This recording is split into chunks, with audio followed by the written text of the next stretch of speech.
The city of Ethel was a wound in the side of the mountain. It clung to the lowest slopes of Olympus like a desperate barnacle, its labyrinthine alleys slick with sea mist, and the refuse of 1,000 lives lived in the shadow of gods who had long since stopped looking down. For Kaelin, this shadow was a birthright, a cloak. She was a child of the gutters, weaned on the scent of brine and desperation, and she knew the city's secrets better than any priest knew their hymns. Tonight, her secret was the temple of Hera. From her perch on the tiled roof of a fishmonger's shop, Kaelin watched the temple guards. They were heavy-set men, their bronze cuirasses gleaming dully in the torchlight, their movements ponderous and predictable. Amateurs. They guarded against men who came through gates. Kaelin was more like the mist rolling in from the harbour, silent, pervasive, and able to seep through the smallest cracks. Her target was not gold, nor was it sacred scrolls. It was a bauble, a thing of vanity and legend.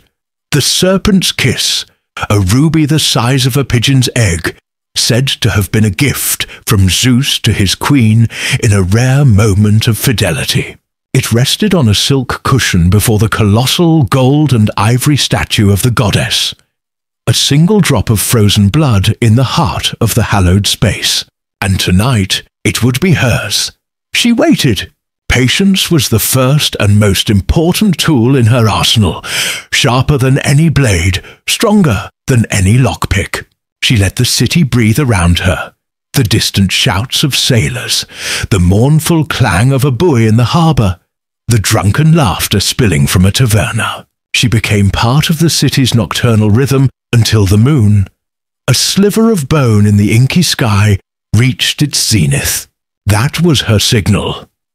Pushing off from the rooftop, she moved with a fluid grace that belied the coarse, patched leather she wore. Her feet, wrapped in soft cloth, made no sound on the weathered tiles. She flowed across the rooftops, a shadow within shadows. Her destination the temple's high, narrow, clerestory windows, far above the notice of the grounded guards. The climb was a familiar dance of muscle and nerve. Her fingers, calloused and strong, found purchase in the weathered marble, in the gaps between the immense blocks of stone that had been set by giants. Or so the stories went.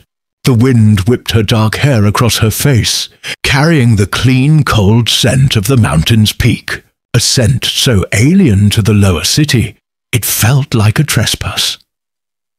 The window was leaded glass, depicting Hera's judgment of a mortal queen. Kaelin didn't waste time admiring the artistry. A thin, wicked-looking blade slipped from her sleeve. With painstaking care, she worked at the leaden seams, not breaking the glass but surgically removing a small pane. The air that wafted out from the temple was thick and cloying, heavy with the scent of burnt offerings, old stone, and something else. A strange metallic tang, like blood and ozone. She ignored it. Fear was a luxury she couldn't afford. Slipping through the opening was like being born into a new world. The scale of the cellar was breathtaking, designed to make mortals feel insignificant. Marble columns, thick as ancient trees, soared into the gloom, their capitals lost in the darkness. The air was unnervingly still. Far below, the sacred flame in the central brazier cast a flickering golden light, making the shadows dance like tormented spirits. And there, enthroned in magnificent silent judgment, was the statue of Hera. Her ivory face was a mask of serene indifference, her golden eyes seeming to follow Kaelin's every move. Kaelin dropped to the floor, landing in a crouch as silent as a falling leaf. She paused, her senses on fire, listening. The rhythmic tread of the guards outside, the soft hiss and pop of the brazier. Nothing else. She moved along the wall, a wraith in the oppressive silence, her eyes fixed on the pulsing red heart of the serpent's kiss. As she drew closer, the metallic tang in the air grew stronger. A strange coldness emanated from the floor, seeping through the thin soles of her wrappings. It was a deep, sepulchral chill, wholly unnatural in the heart of a sacred, living temple. The great flame in the brazier seemed to shrink from it, its light becoming weaker, more yellow. She reached the dais. The ruby lay on its cushion, a thing of impossible beauty. It seemed to drink the light, its facets glowing with an inner fire. Kaelin's fingers twitched. This gem would buy her passage on a fast ship to the southern isles. A new life under a sun that wasn't shadowed by a mountain of indifferent gods. She reached out, her hand hovering over the prize. That's when she heard it. It wasn't a sound, not in the way the guard's footsteps were a sound. It was a whisper that slithered directly into her mind, a cacophony of ancient venomous words in a language that had been dead before men learned to write. The words were meaningless, yet their intent was horribly clear. Hunger, hatred, a bottomless, ancient despair. Kaelin froze, her blood turning to ice. The cold from the floor intensified. No longer a passive chill, but an aggressive, biting frost. She looked down. The marble at the base of the statue was darkening, veins of absolute black spreading through the pristine white stone like a creeping disease. The shadows in the room were no longer dancing. They were pooling, thickening, coalescing at the foot of the goddess. They were not an absence of light, but a presence of something else. Something utterly alien. Her instincts, honed by a lifetime of sensing danger, screamed at her to run. Leave the gem. Leave the temple. Leave the city. But greed, the thief's oldest companion, held her fast for a fatal second. Her fingers closed around the serpent's kiss. The moment her skin touched the ruby, two things happened at once. The whispers in her head rose to a deafening shriek of rage, and the gem itself turned to ash in her grasp. It didn't crumble. It simply ceased to be, leaving a puff of gritty grey dust that clung to her fingers. The divine magic that held it together had been unmade. A wave of pure terror finally broke her paralysis. She scrambled back from the dais just as the great flame in the brazier sputtered and died, plunging the vast chamber into absolute darkness. The only light was the thin moonlight filtering through the window she had entered, a distant beacon of hope. The blackness at the base of the statue stirred. It was no longer a simple pool of shadow. Tendrils, like strands of solid night, uncoiled and rose, reaching, questing. They moved with a horrifying liquid grace, defying all logic. A profound silence fell, the kind of silence that precedes a cataclysm. Then came the screams. They were from outside. The guards. The sounds were short, choked, and ended with a wet, tearing noise that made Kaelin's stomach clench. She didn't wait to see what was making them. She ran. Her breath came in ragged gasps as she sprinted for the far wall, her mind a maelstrom of confusion and primal fear. What had she witnessed? What was that thing? She hauled herself up a tapestry, depicting the birth of Hephaestus, her muscles screaming in protest. The tendrils of shadow were flowing across the floor now, a silent black tide. One of them rose up, impossibly fast, and lashed out at the tapestry just below her feet. Where it touched, the vibrant threads instantly turned grey and brittle, dissolving into dust. She reached the high ledge of the clerestory, her heart hammering against her ribs like a trapped bird. She risked a glance below.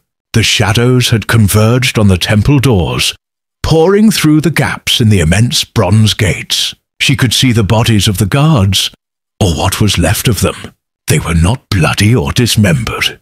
They were desiccated, husks of men, their skin like grey parchment drawn tight over their bones. Their eyes and mouths open in silent, eternal screams. The living darkness swirled around them, seeming to draw the very essence from their corpses before seeping into the stones of the city beyond.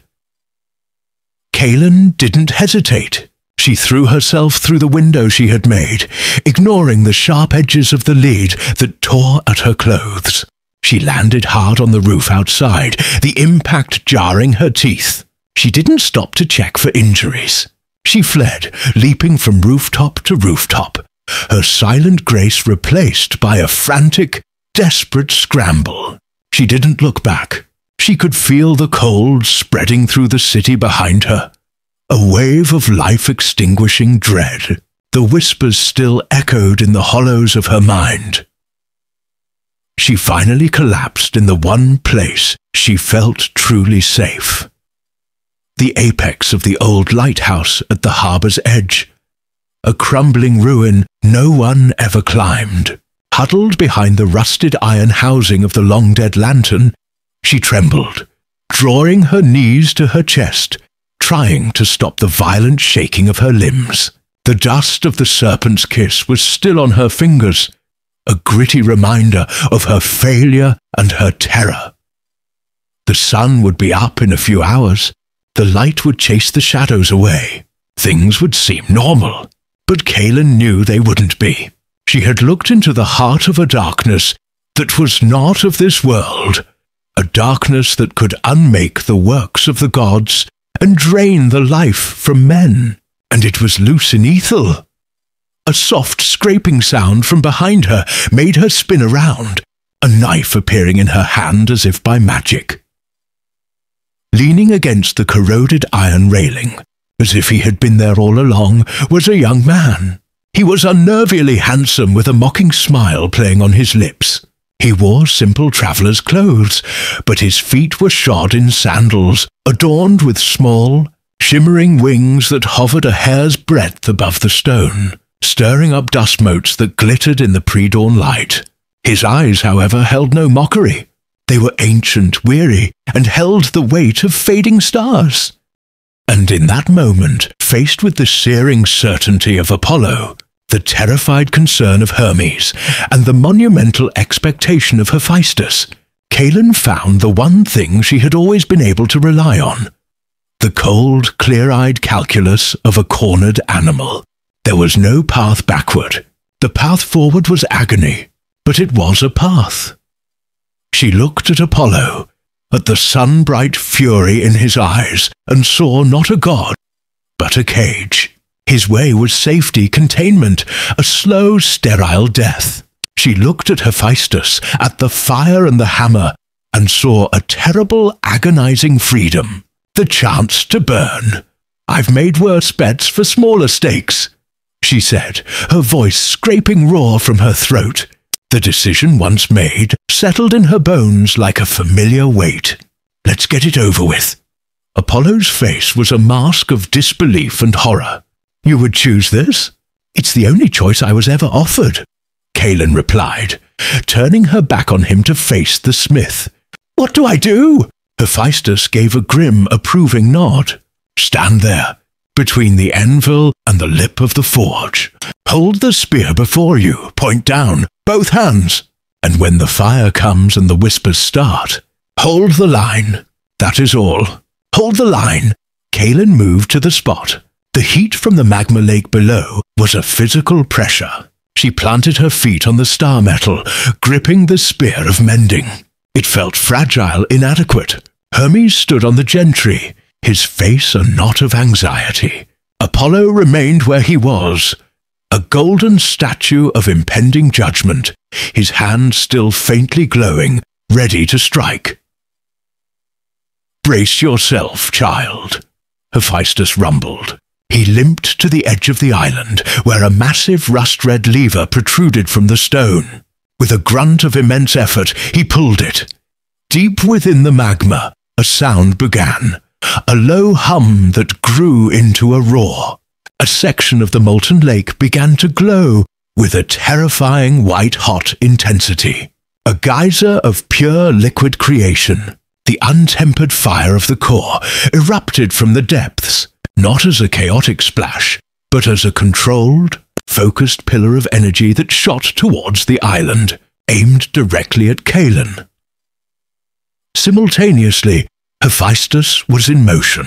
He swung his hammer, not at the spear, but at the air beside Kalen, striking a conceptual blow that was aimed at her will. The world vanished. The core fire hit her. It wasn't heat. It was potential. A billion lives she could have lived. A universe of joy and sorrow, of triumph and failure, all flooding into her at once. It was the feeling of every sunrise, every first kiss, every final breath, all happening simultaneously. It was too much, a creative force so vast it threatened to tear her apart with the sheer volume of its song. The hammer blow landed on her soul. A metaphysical clang resonated through her being, and the force of it drove a channel through the creative torrent, focusing it onto the spear. And the void responded. It surged from the mark on her hand, a tide of absolute cold meeting the fire. It did not fight with force, but with logic. It took the infinite potential of the core fire and began to whisper. It showed her a vision, clear as day.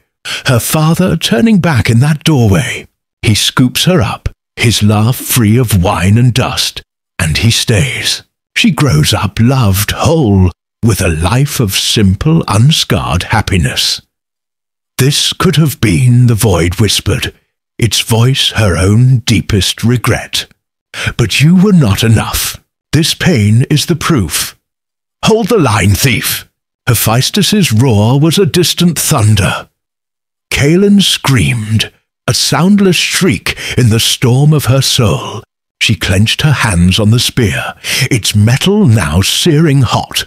The vision was a lie, a temptation.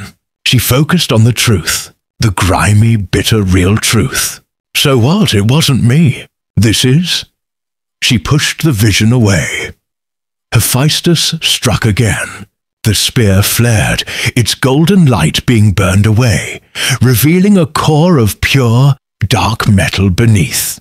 The creative fire poured in, and the void met it with a new assault. It dredged up the memory of her mother's song, not the absence of it, but the memory itself, held before her like a jewel. The melody, the warmth, her mother's face. It was all there, perfect and pristine.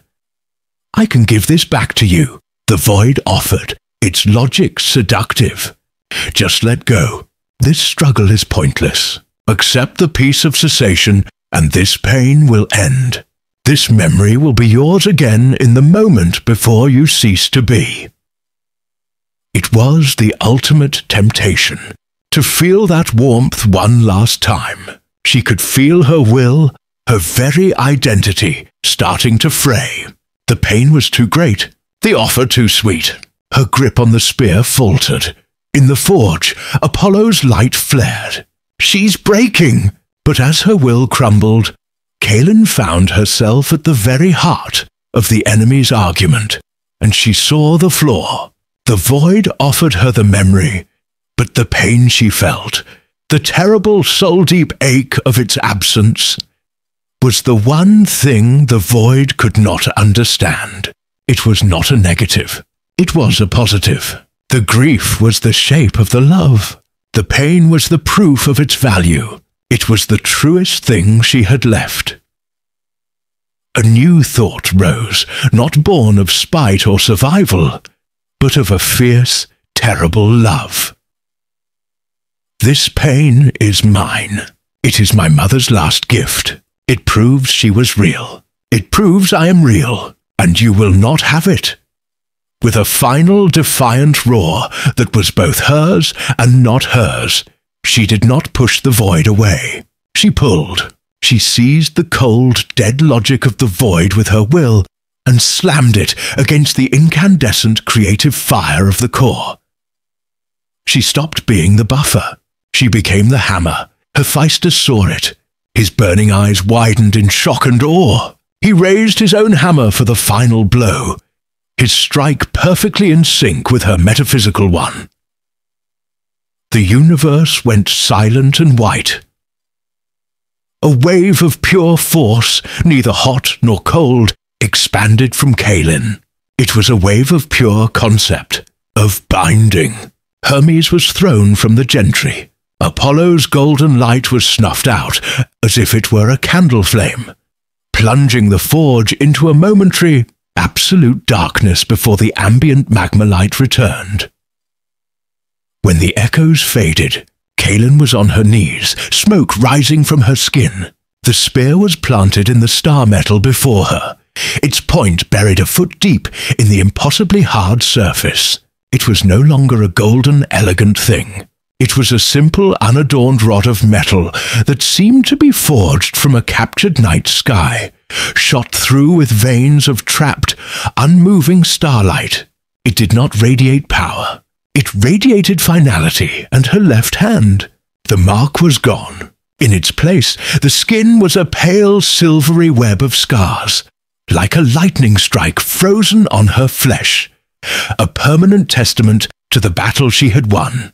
The hollowness within her was gone. The place where her mother's song had been was not filled, but it no longer ached.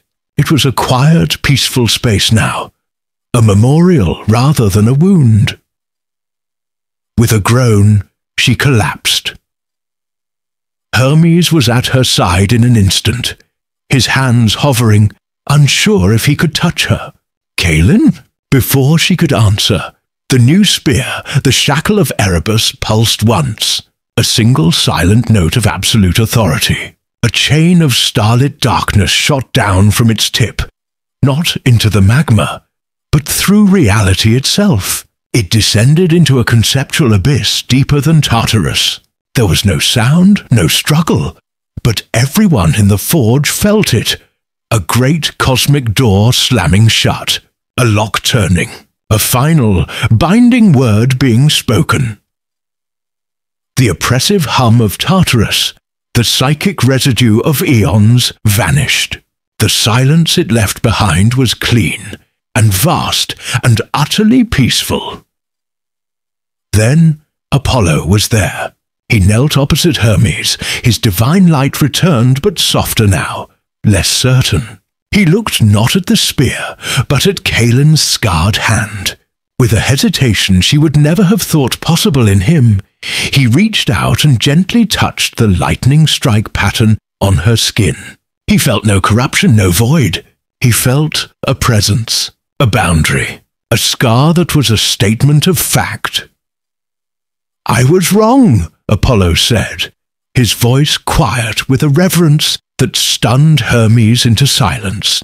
Purity is not the absence of contamination. It is the will to endure it. Hephaestus let out a long, slow breath, a sound like a mountain settling. He limped over, looking down at her, then at his handiwork. "Oh, good work. Thief." They brought her back to the gates of Olympus. She was weak, but she walked on her own. Zeus was waiting for them, alone. His stormy eyes took in the shackle, which Hermes now carried, and the new scars on Kalin's hand. He did not need a report. He could feel the change in the fabric of existence. The slow bleed of his world had been cauterized. "You were the key," Zeus rumbled, his voice holding a new note of respect. "Now, you are the wall upon which the lock is set. You have paid a price no god could pay and bought us time." He looked at her mortal weariness, her grime, her unyielding spirit. "A reward is owed. Ask for it. A place among us. An eternity without pain. Immortality." Kalin looked at the king of the gods, at the profound weariness that was still etched into his features, and she finally understood. Immortality wasn't a reward. It was a sentence. The same slow dwindling she had seen in the dusty treasures of Olympus. "I've had enough of eternity," she said, her voice clear. "I am a thief from Ethel. I stole back my life. Now I'd like a chance to live it." Zeus held her gaze for a long moment, then gave a slow, solemn nod. He took the shackle from Hermes, its weight seeming to grant him a new sense of purpose, a new burden he could understand. Hermes walked with her to the edge of the cloudscape. "Are you sure?" he asked softly. "They will not forget what you did, but the mortal world will." "Good," Kaelin said. "I'm not a hero. I'm just a woman who's tired of running from things." He opened a gateway, not of shimmering light or grinding stone, but a simple golden archway that looked out onto a familiar world. "My father wants nothing," Hephaestus grunted, not even bothering to look at Apollo. He set his colossal hammer down, the sound of its impact a deep, final thud that resonated in Kaelin's bones. He turned his full fiery attention on the sun god. "Your father needs. He has been a creature of need for 1,000 years. He needs the walls to be stronger, the lights to stay on, the locks to hold. And when his own gilded children prove useless at the task, he sends his problems down to the furnace." He took a limping step towards Apollo, his immense physical power and the sheer heat radiating from his body, forcing the god of light to take an involuntary step back. "You come into my forge, little songbird, stinking of sterile light and disdain. You, who have never had a callus on your hand or a speck of soot on your perfect face. You are not welcome here. Your judgments are worthless. Your power is anathema to the work that must be done. Speak again without my leave, and I will show you what the real plague feels like." The threat was so blunt, so utterly devoid of divine protocol, that it left Apollo momentarily speechless. His face, already a mask of fury, went rigid, the golden light around him flickering with suppressed power. Hermes put a restraining hand on his brother's arm, his expression pleading. Hephaestus ignored them both. He turned his gaze back to Kaelin, and his fiery eyes softened, not with pity, but with a craftsman's intense analytical focus. "Come here, child." Kaelin hesitated, looking at Hermes, who gave her a short, sharp nod. She walked forward, stepping from the vibrating gantry onto the star-metal island. The surface was impossibly dense and radiated a deep, internal warmth. The air around the smith was a blast furnace, yet it didn't burn her. It felt clean, a pure elemental heat that was nothing like the oppressive, soul-baking atmosphere of the antechamber. "The spear," he commanded, holding out a hand the size of a shield, its surface a roadmap of scars, burns, and metallic dust ground into the skin. She handed it to him. Hephaestus took the divine weapon, a relic that hummed with fading power, and held it as a carpenter might hold a piece of wood. He ran a thumb along the shaft, tested the balance, squinted at the point. Pretty work," he rumbled, the words a clear insult. All filigree and intent. It was made to mend a tear in a tapestry. A gentleman's repair. He tapped the spearhead with a thick fingernail, producing a clear, ringing note. "But the tapestry is rotted through, and our enemy is not a tear. It is a solvent. It dissolves the threads themselves." His gaze fell on her left hand, the one she kept clenched into a fist at her side. "Now the other piece. Let me see the damage." Her entire being screamed in protest, to expose the mark, the source of her shame and fear. To this raw elemental being felt like a final, terrible surrender. But there was no command in his voice, only a profound and weary authority. She slowly uncurled her fingers.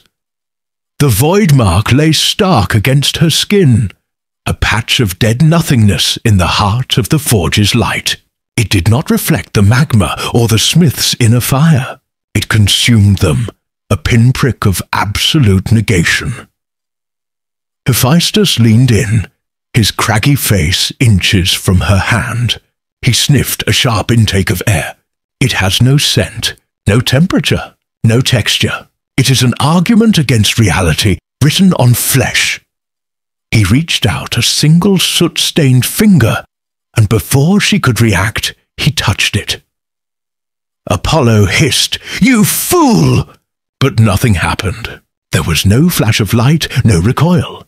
Hephaestus's finger rested on the dead center of the mark. His brow furrowed in concentration. Kaelin felt no cold, no drain, no sensation at all from the point of contact.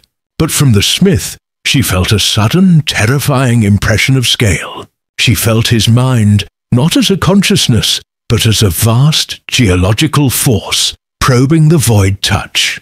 He was not fighting it. He was measuring it.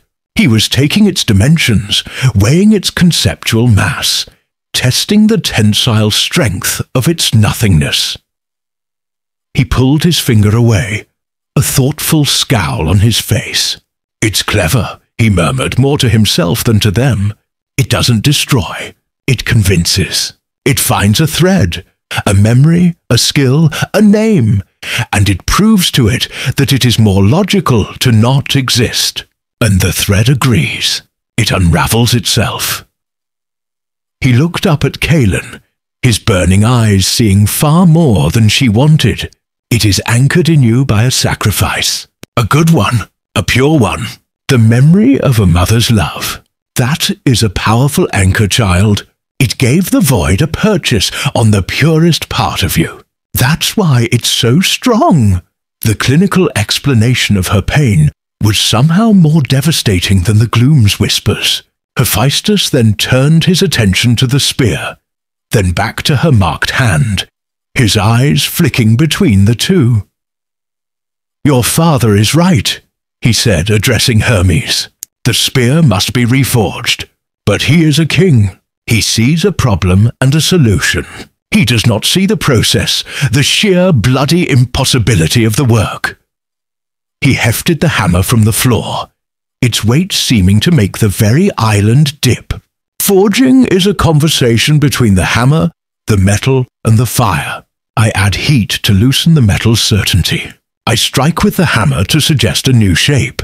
The metal yields, and we agree on a new form. But this..." He gestured from the spear to her hand. "How do I strike nothing? How do I heat an absence? I cannot forge a weapon against the void. There is nothing to hit. It is like trying to hammer water." "Then it is impossible," Apollo stated, a note of grim satisfaction in his voice. "This entire venture is a fool's errand. We must return to Olympus and prepare a quarantine." "I did not say it was impossible, Songbird," Hephaestus growled, his patience finally snapping. "I said I cannot do it. Not alone."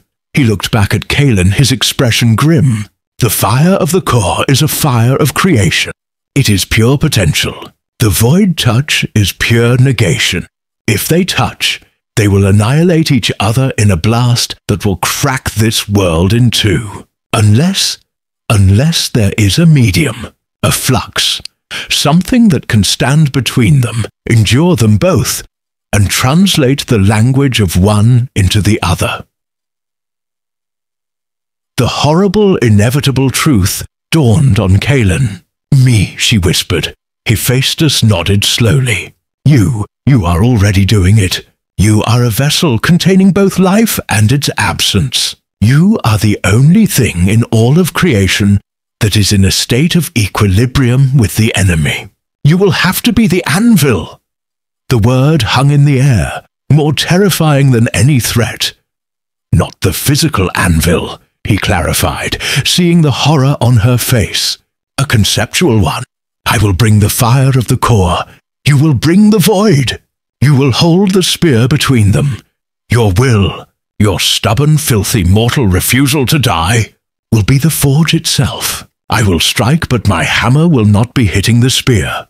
It will be hitting your will, and through your will, the force will be transmitted. We will not be adding metal to the spear. We will be taking the concept of unmaking from the void touch and hammering its opposite, a concept of binding, of permanence, into the weapon. This is beyond madness, Hermes breathed, his face pale. The strain, it would destroy her soul.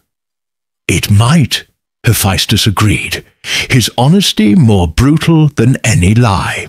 The pain will be considerable. You will feel the full force of creation and uncreation warring within you, child. The void will fight back. It will dredge up every failure, every loss, every moment of pain you have ever felt, and use it to break you. If your will falters for a single instant, one of three things will happen. 1.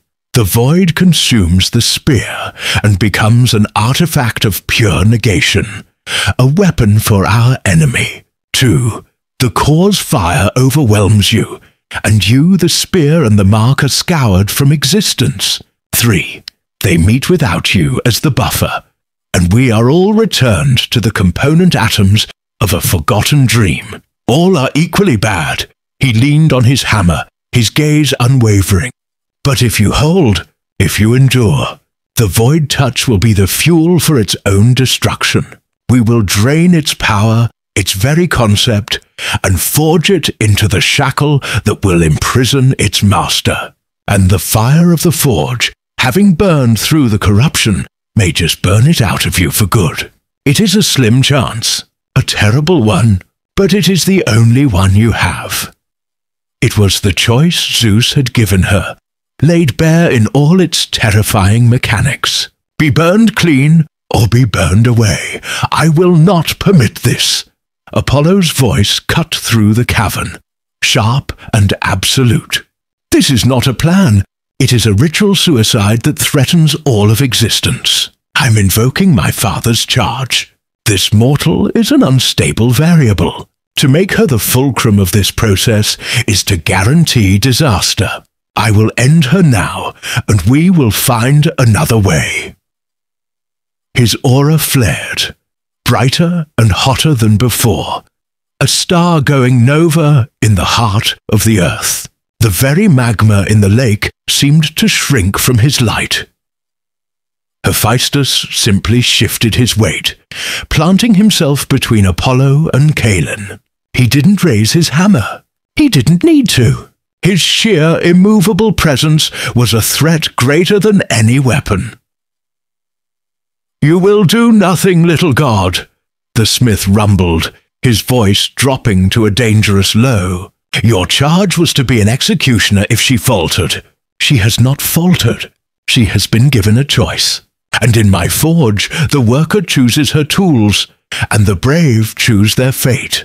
The choice belongs to the thief." All three gods turned to look at her. Hermes, his face etched with worry, a friend fearing for her life. Apollo, a figure of righteous golden fury, an executioner waiting for a sign. The tunnel was a throat, swallowing them whole.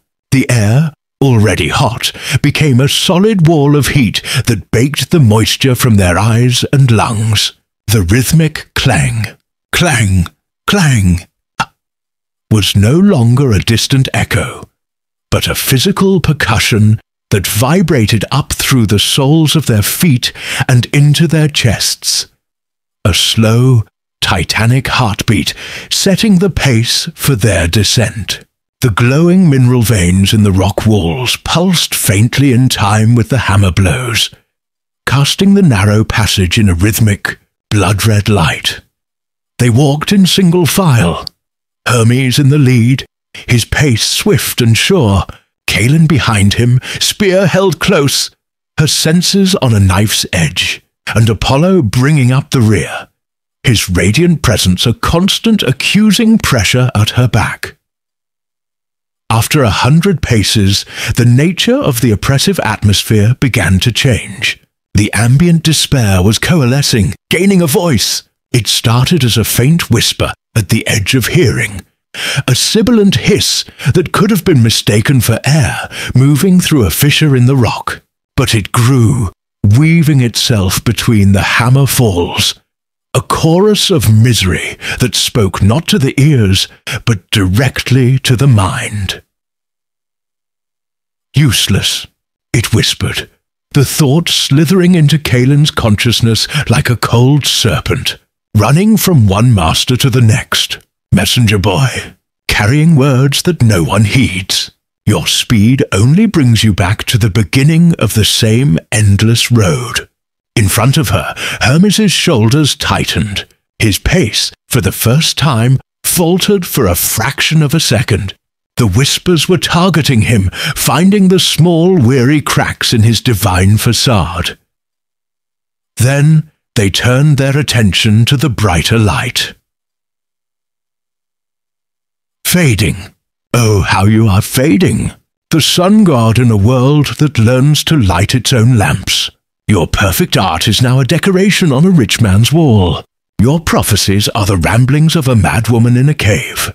They have stolen your fire and left you with only the light, and soon they will not even need that. A pretty forgotten thing, a metaphor. A wave of pure incandescent rage blasted from behind Kaelin. Apollo let out a guttural roar, and his golden aura exploded outwards, slamming into the tunnel walls. The rocks sizzled and cracked, and the whispering voices were momentarily annihilated by the sheer force of his furious light. "Be silent!" he bellowed, his voice containing the power of a solar flare. "Don't!" Hermes shouted, turning back. "Don't feed it! It's the gloom, the psychic residue of this place. It feeds on strong emotion. Your anger is a feast for it." As if to prove his point, the moment Apollo's blast of light subsided, the whispers returned, stronger now, laced with a mocking, triumphant tone. They ignored the other gods and focused their full, suffocating attention on the weakest link, the mortal wound in their midst. "Thief, little thief." The voice was intimate. A cold breath in her soul. It bypassed her anger and her fear, burrowing straight for the foundations of her identity. "Look at your hands. The calluses are from holding a knife, not a tool. Your eyes are for judging the weight of a purse, not the beauty of a sunrise. You build nothing. You protect nothing. You only take. And what have you taken for yourself? A hole in your memory where a mother should be. A mark on your skin that eats you from the inside out. You traded the only good thing you ever had for a weapon you cannot wield to save a world that would have let you starve in a gutter." Kaelin stumbled, her hand flying to her head as a memory, sharp and unwanted, lanced through her. Not a memory the void had taken, but one it had dredged up. Her father, a stonemason with hands as rough as granite, and a laugh that always smelled of cheap wine and dust. He was leaving, his bag on his shoulder, turning away from her in the doorway of their hovel. He wasn't looking at her. He was looking at the road. He never looked back. "He left you," the gloom whispered, twisting the memory into a weapon. "Because you were not enough to hold him, a burden, a mouth to feed, just as you are a burden to these gods now. A contamination they drag behind them. He left you to starve. They will leave you to be unmade." The pain of it was so sharp, so real, it buckled her knees. She fell to the ground, the spear clattering on the obsidian. The void mark on her hand pulsed with a cold, ecstatic pleasure. It was feeding on this, on the raw, unearthed agony of her abandonment. She could feel a new hollowness forming, a space being cleared around the memory of her father's back. "She is failing." Apollo's voice was cold, clinical, a pronouncement of death. "The connection is too strong. She is an open door." He took a step towards her, his hand beginning to glow with that terrifying, purifying light. "No!" Hermes put himself between them. "Give her a moment." But Kaelin wasn't listening. She was drowning. The despair was a thick black oil filling her lungs. The logic of it was undeniable. She was a burden. She was a thief.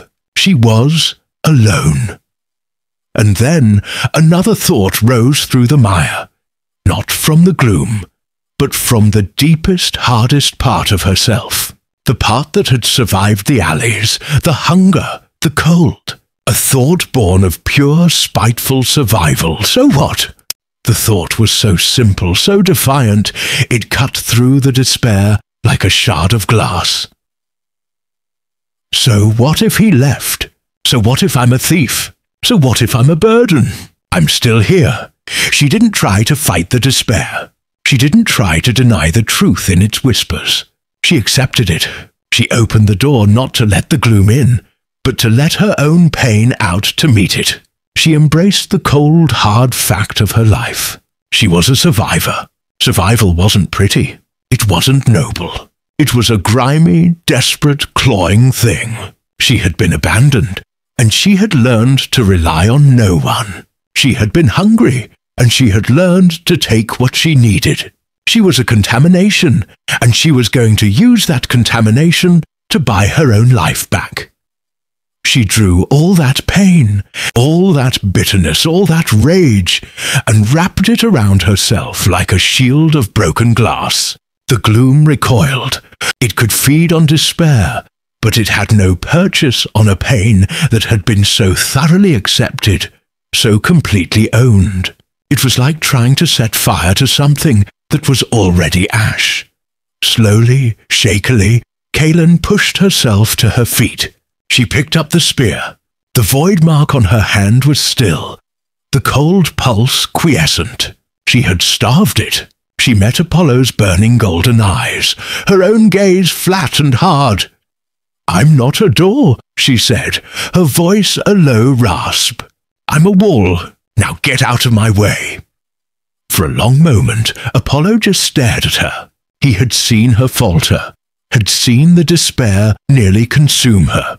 He had been ready to enact his judgment, but he had also seen her rise again, not through divine power or righteous fury, but through some grim, mortal alchemy he could not comprehend. He saw the truth of Artemis's words. She was not just a cage for the void, but a battlefield, and she had just won a skirmish. With a soft curse, he lowered his hand, his light receding. The rest of the walk was in a tense, ringing silence. The whispers of the gloom faded, retreating to the edges of their hearing, finding no more purchase. The tunnel began to widen, the air growing hotter still, until it was like the blast from an open furnace. The rhythmic clang of the hammer was now deafening, an all-consuming sound that shook the world with every impact. They emerged into a space that defied mortal architecture.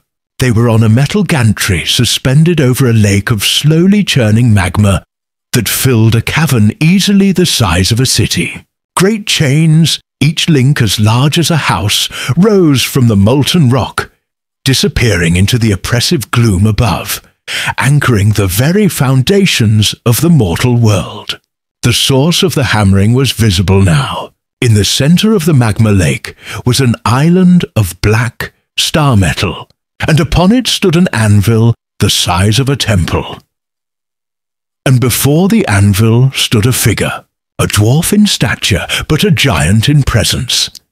Hephaestus was broad, his shoulders and arms corded with muscle born from eons of labor. He was lame, one leg twisted and shorter than the other, forcing him to lean heavily on a staff of cooled lava rock. He wore a simple leathersmith's apron over a chest bare, and scarred from 1,000 stray sparks.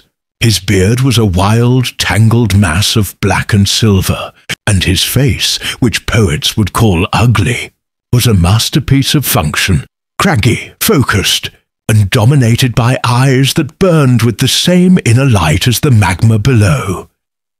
He held a hammer that was little more than a block of neutron star matter on a haft of petrified oak. And as they watched, he raised it high. Time seemed to bend around the motion. He brought it down onto a sliver of pure incandescent light that lay on the anvil. The impact produced no sound they could hear, but a wave of pure force that made the gantry beneath them groan, and the very air ripple. The light on the anvil compressed, folded, and became a fraction more solid. He was not forging a sword or a shield. He was forging a concept, a law of physics, a piece of reality.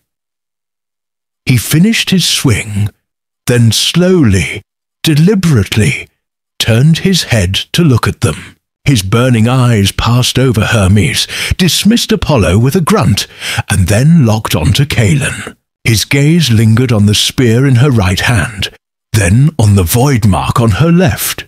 A long, slow exhalation, like the cooling of a great casting, hissed from his lips. So, Hephaestus's voice was a gravelly rumble, the sound of grinding stone. The little thief I warned you about, Hermes, the one who would carry the key, and look what you've brought with her. He gestured with his hammer, not at Apollo, but at the mark on Kalin's hand. Father wants the spear reforged, Apollo said, his voice stiff with protocol and distaste for his surroundings. The transition was a brutal shove. Kalin was expelled from the groaning portal, not into a place, but into an atmosphere. The air was a physical entity, thick and searingly hot, tasting of baked rock, sulphur, and a coppery tang of ancient despair that coated the back of her throat. She landed hard on a floor of cracked jet-black obsidian that was still warm to the touch, the impact jarring her to the bone. They stood on a wide ledge in a cavern so immense that the concept of a ceiling was a geological abstraction. It was a world turned inside out. Above them, miles of stone pressed down. A sky of granite and basalt veined with dull red-glowing minerals that provided a hellish, perpetual twilight. The silence was a fraud. Beneath it lay a constant subaudible hum, the collective grinding lament of countless souls and forgotten eons. Before them, the ledge dropped away into a chasm of immeasurable depth. From its unseen floor, pillars of superheated air rose in silent, shimmering columns, distorting the view of the far side. A narrow, precarious-looking bridge of the same black stone, unadorned by any railing, was the only path forward. The antechamber, Hermes said, his voice stripped of its divine resonance, now a flat, practical thing that was barely heard over the oppressive hum. The outermost ring of Tartarus. The forge is not far, but the paths here are fickle. Apollo's reaction was one of pure visceral revulsion. His innate golden light, so brilliant on Olympus, seemed diminished here, fighting a losing battle against the light-swallowing rock. It cast long, distorted shadows that danced with the rising heat waves, making the world seem unstable and treacherous. He held himself stiffly, his perfect face a mask of contempt, as if the very air was an insult. This entire realm is a festering wound, he spat, his gaze fixed on the abyss. To bring her here, it is like introducing a gangrenous limb to a body already riddled with sepsis. The resonance will only accelerate her decay. As if summoned by his words, Kalin felt a cold spike of confirmation from the mark on her hand. The despair in the air was not just an atmosphere, it was an energy source. The void touch seemed to stir, a drowsy predator waking in a target-rich environment. It began to probe at the edges of her mind, not with the force of the grave chorus, but with a gentle, insidious curiosity, sifting through her experiences for weaknesses. She pushed it back, focusing on the physical. She flexed her marked hand, the skin stiff and unresponsive. An old habit surfaced. Check the bindings on her braces. Her fingers went to the leather ties, moving to tighten a specific, complex knot she had perfected over years. a thief's hitch that could be released with a single, sharp tug yet held firm against any amount of strain. Her fingers fumbled. The sequence, once as natural as breathing, was gone. She could picture the knot in her mind's eye, a static image, but the knowledge of how to weave it, the fluid kinesthetic memory, had been scooped out of her, leaving a hollow space of frustrating incompetence.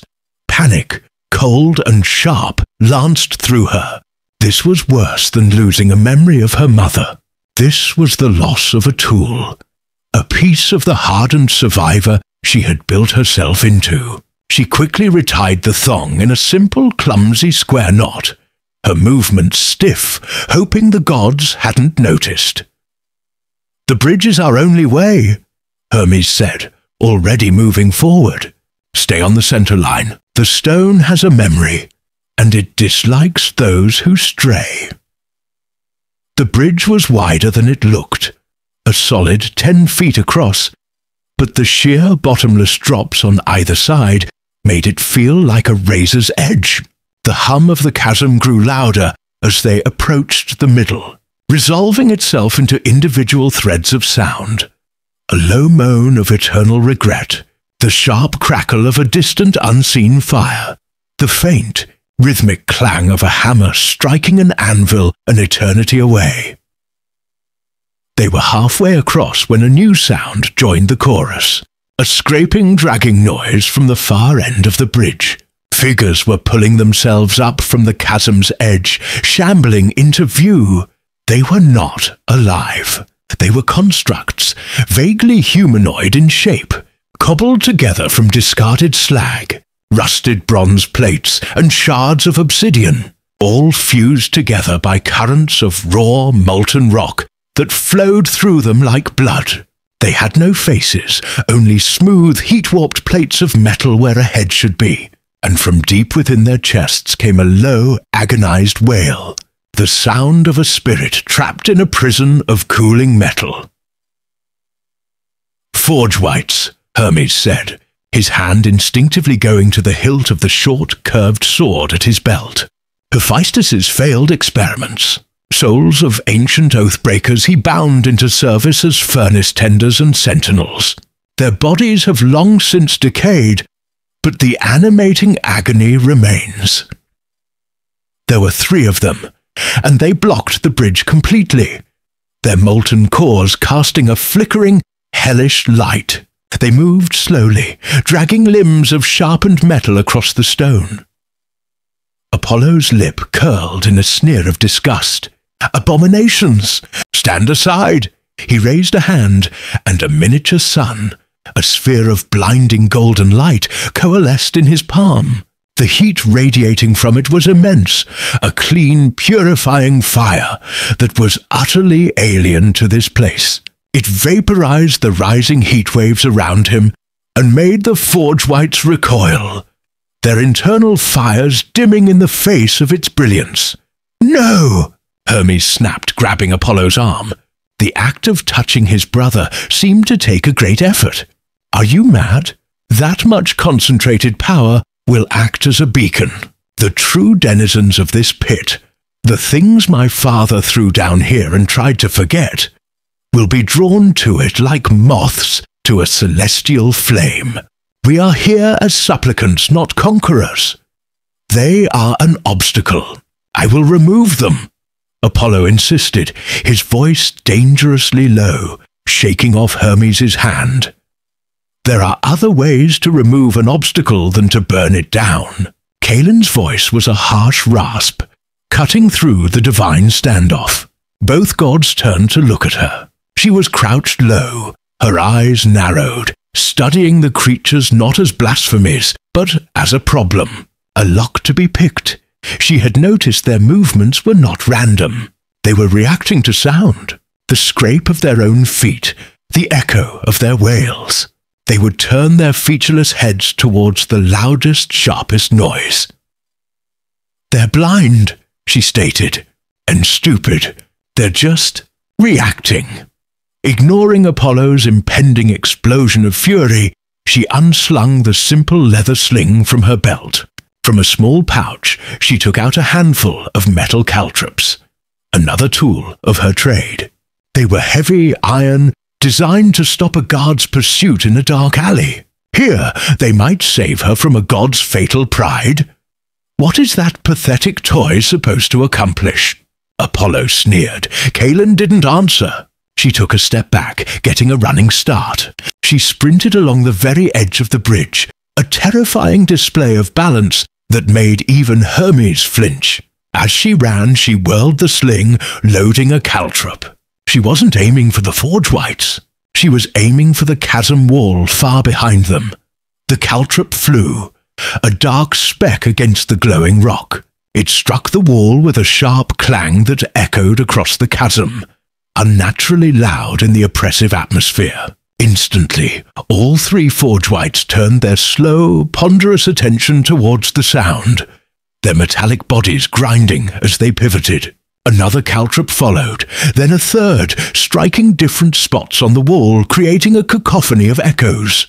The creatures were mesmerized, confused, their simple, pain-driven minds unable to process the conflicting stimuli. One took a hesitant, shuffling step towards the edge of the bridge, following the echo.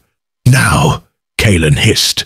"Go quietly." Hermes needed no second telling. He moved with a fluid silence that belied his speed, ghosting past the distracted constructs. Kaelin followed right behind him, her feet light on the obsidian. She could feel the heat radiating from the Forge Whites' bodies, smell the stench of burnt soul and hot metal. Apollo, however, did not move.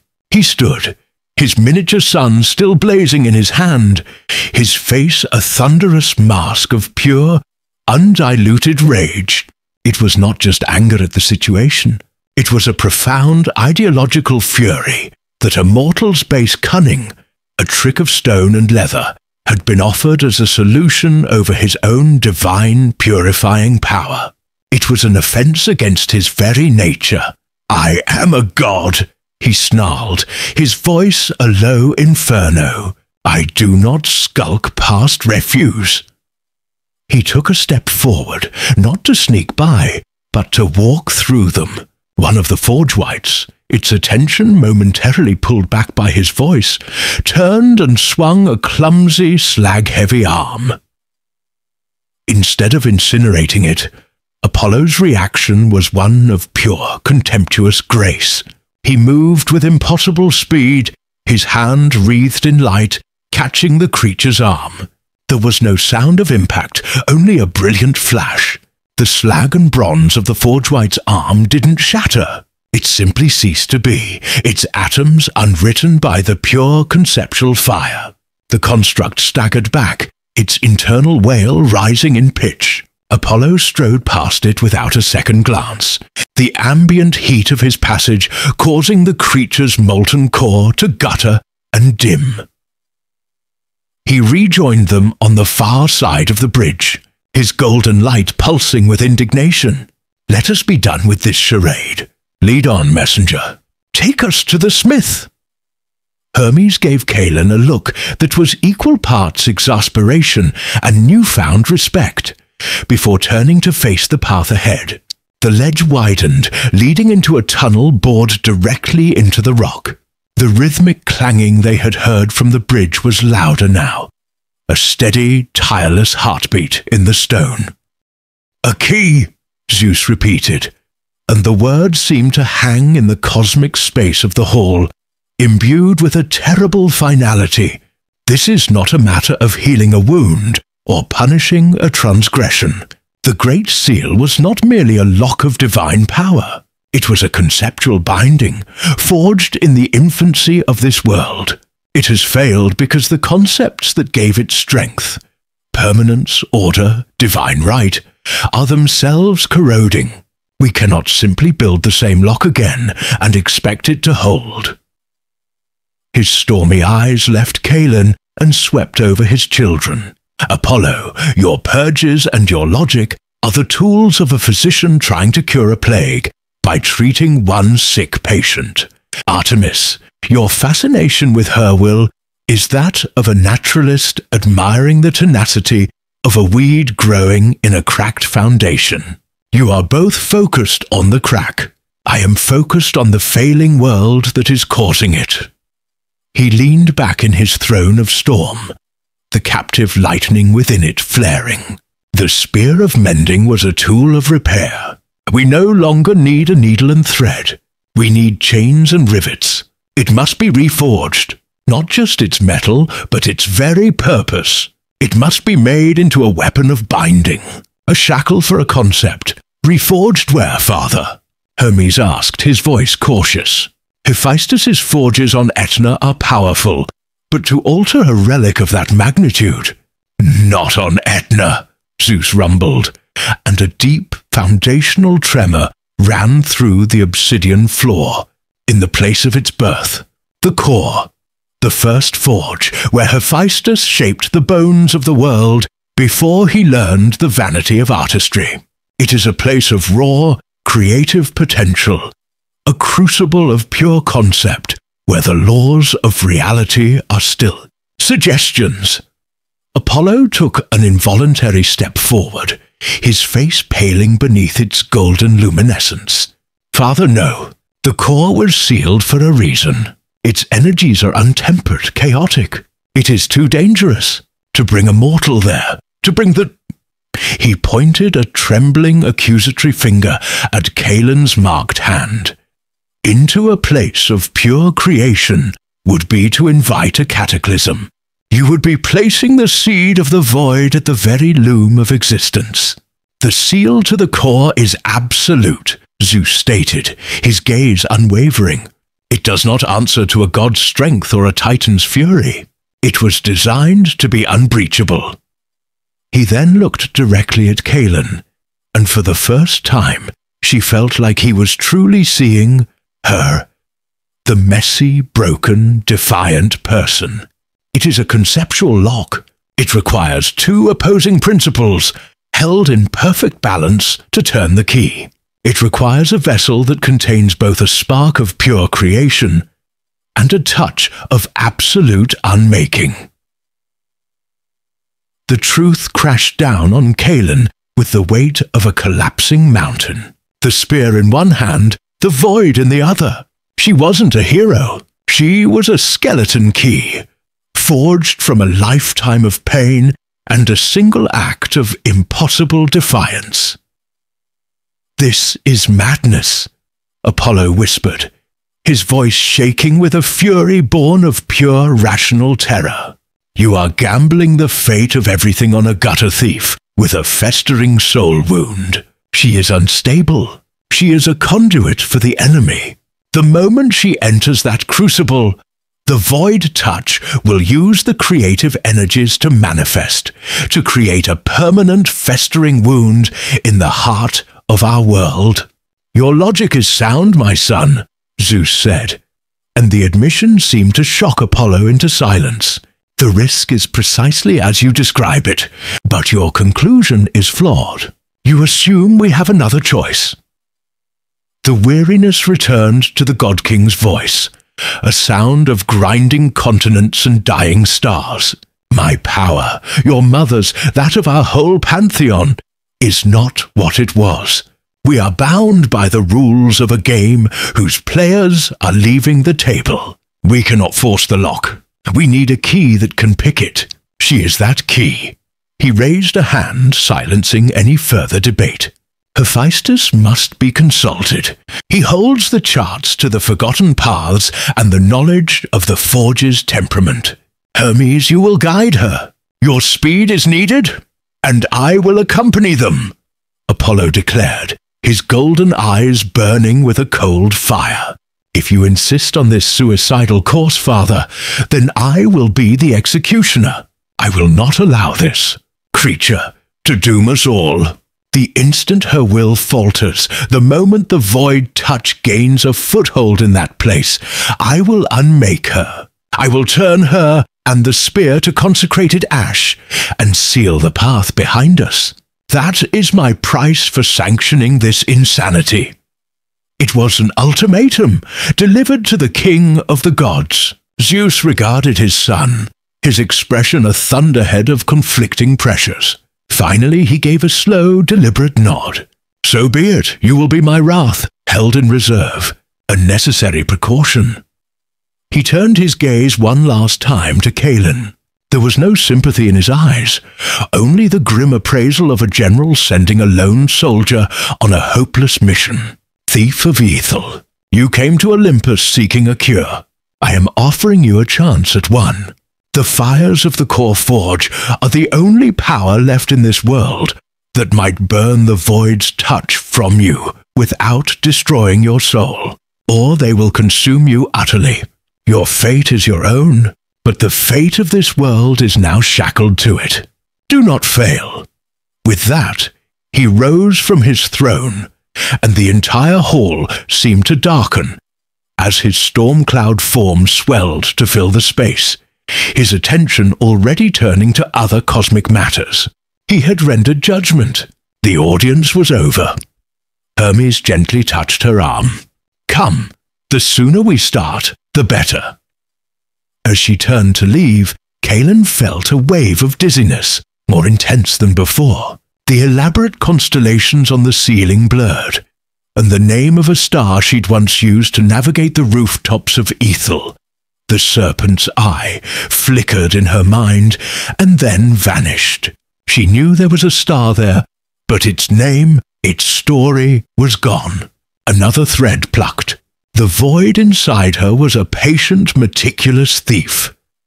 Apollo fell into step beside her as they walked the long causeway back toward the gates. He did not walk with her. He walked at her. His presence a constant oppressive wave of heat and disapproval. Do not mistake my father's desperation for faith in you, mortal, he said, his voice a low, menacing hum. You are a tool and a flawed one. I will be watching your every breath, every flicker of your eyes. The moment I sense the void's influence in your actions, a moment of despair, a whisper of resignation, I will fulfill my promise. I am the god of healing, but I am also the god of plague. I'm as adept at ending life as I am at preserving it. I'm not afraid of you, Kalin lied. Her voice tight, a cruel, perfect smile touched Apollo's lips. You should be. The void only wants to unmake you. I am willing to be far more creative. They reached the Chalcidian gates, where Artemis was waiting, leaning against the celestial bronze as if she had never left. Her silver eyes passed over her brother's rigid anger and Hermes' worried expression, finally settling on Kalin. So, the broken key is to be thrust into the forbidden lock, she said. It was not a question, a desperate plan. It might even work. She pushed herself off the gate and stepped close to Kalin, ignoring Apollo's hiss of warning. My brother sees only the disease, Artemis said, her voice low enough that only Kalin could hear. He does not understand the nature of the antibody. Your will, thief. That is what holds the line. Do not let his certainty become your doubt. The void feeds on doubt. She reached out, and before Kalin could flinch away, tucked a stray, grime-streaked strand of hair behind her ear. The gesture was so unexpectedly gentle, so sisterly, it was disarming. Survive this? I wish to see what my brother's face looks like when he is proven wrong. With a final nod, the huntress turned and dissolved into a shower of silver moonlight, gone as silently as she had appeared. We go to the chasm of Tartarus, Hermes announced, his voice pulling Kalin from her surprise. Hephaestus's earthly forges are for his hobbies, his true workshop, the one that anchors Olympus to the mortal plane, lies deep within the earth. The path is unpleasant. He raised his hand, and another shimmering gateway, this one a turbulent vortex of bronze and grey, tore open in the air before them. It did not hum with power like the last one. It groaned, a low, grating sound like stone scraping on stone. The air that wafted from it was hot and smelled of sulphur and ancient metal.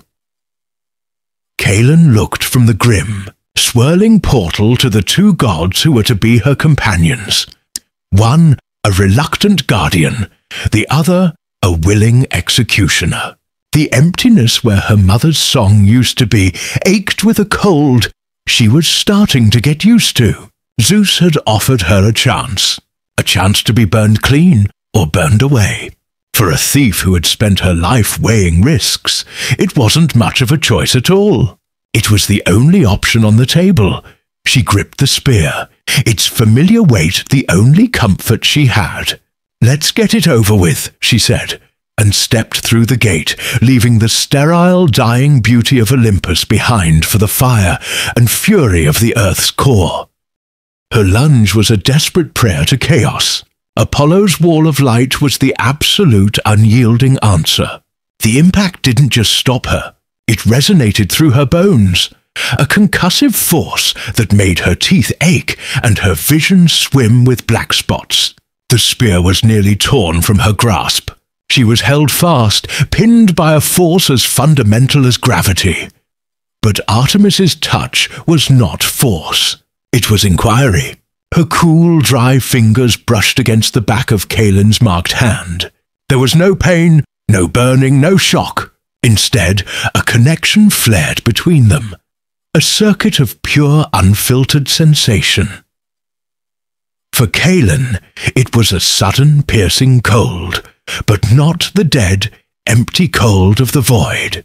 This was the clean, sharp cold of a winter night, the cold of starlight on snow. It was a living chill, and for a breathtaking instant, it seemed to push back against the numbness of the void touch, making the dead skin tingle with a phantom feeling. For Artemis, it was something far more profound. Her silver eyes widened not in horror, but in stark, primal recognition. She recoiled her hand as if she had touched a hot coal, a sharp hiss escaping her lips. She didn't look disgusted. She looked like a huntress who had just put her hand on the trail of a beast she had thought only existed in legend. A creature that did not just kill, but unmade the very forest it walked through. "It is not a poison," Artemis breathed, her voice losing its predatory calm and taking on a note of stunned reverence. She looked at Apollo, then at Hermes, her gaze alight with a terrifying new understanding. A poison has an antidote. A wound can be healed. This is a subtraction. I felt it. I felt the shape of the things it has taken from her. It is hungry. It is feeding on the tapestry of her life. Apollo's wall of light vanished. Kaelin stumbled, catching herself on the spear before she fell. The golden god was staring at his sister, his face a mask of disbelief and fury. "You touched it? You foolish girl! You have exposed yourself. The slightest resonance, the smallest sympathy, and it will find purchase in you." "It found nothing in me to eat," Artemis retorted, her voice regaining its edge. She held up her hand, turning it over. It was unmarked. "There is no fear in me for it to curdle, no despair for it to consume. But in her—" She looked at Kaelin with new eyes, a look that was no longer just assessing, but almost respectful. "It is feasting, and she is still standing, still fighting." Before Apollo could reply, a sound, the first true sound Kaelin had heard on Olympus, rolled across the cloudscape. It was the deep, resonant chime of a colossal bell, a note that seemed to vibrate not in the air, but in the very substance of their being. The great Chalcidian gates swung inward, their movement utterly silent, revealing a wide causeway of polished cloud leading into the heart of the divine city. At the far end of the causeway, silhouetted against the internal twilight, a figure stood waiting. He was immense, his form crackling with a barely contained storm of raw power. "The Father is watching," Hermes said, his voice low and tight. "He has been watching since we arrived. The debate is over. Judgment will be rendered now." Apollo's lips thinned into a hard line. He cast one last withering glare at Calen, a look that promised this was far from settled, before turning and striding through the gates. Artemis gave Calen a final lingering look, a complex mix of warning and curiosity, then followed her brother. "Stay close," Hermes advised, his hand hovering near Calen's back, "and say as little as possible. Let the truth of your deeds speak for itself." Calen wanted to retort that the truth had just earned her a death sentence from the god of truth himself. But she held her tongue. She was out of her depth, a stray dog in a lion's den. Her only chance was to follow the one lion who hadn't yet decided to eat her. She pushed herself upright and walked through the gates of Olympus.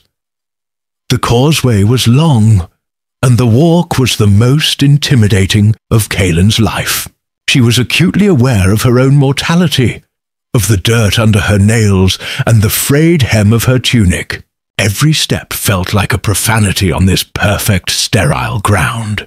She noticed the details a thief would notice. The hairline crack in a distant marble column, the way the light from a floating crystal orb failed to reflect from a patch of tarnished gold on a balustrade.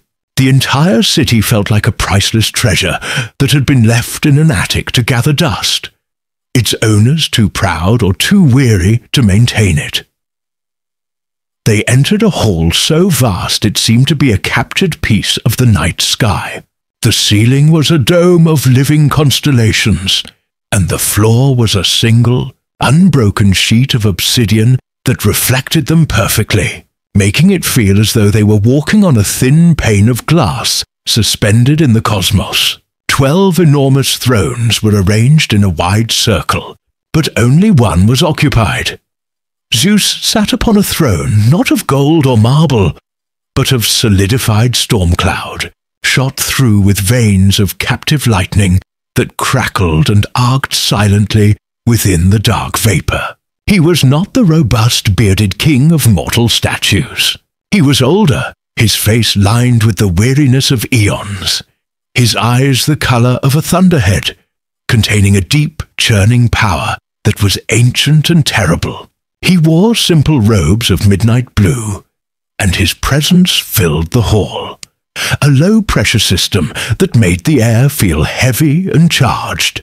He did not look at Calen. His gaze was fixed on the spear in her hand. Apollo and Artemis stood to one side of the throne. Hermes guided Calen to stand before it, then took his place beside them. "You have broken my law, Hermes," Zeus said.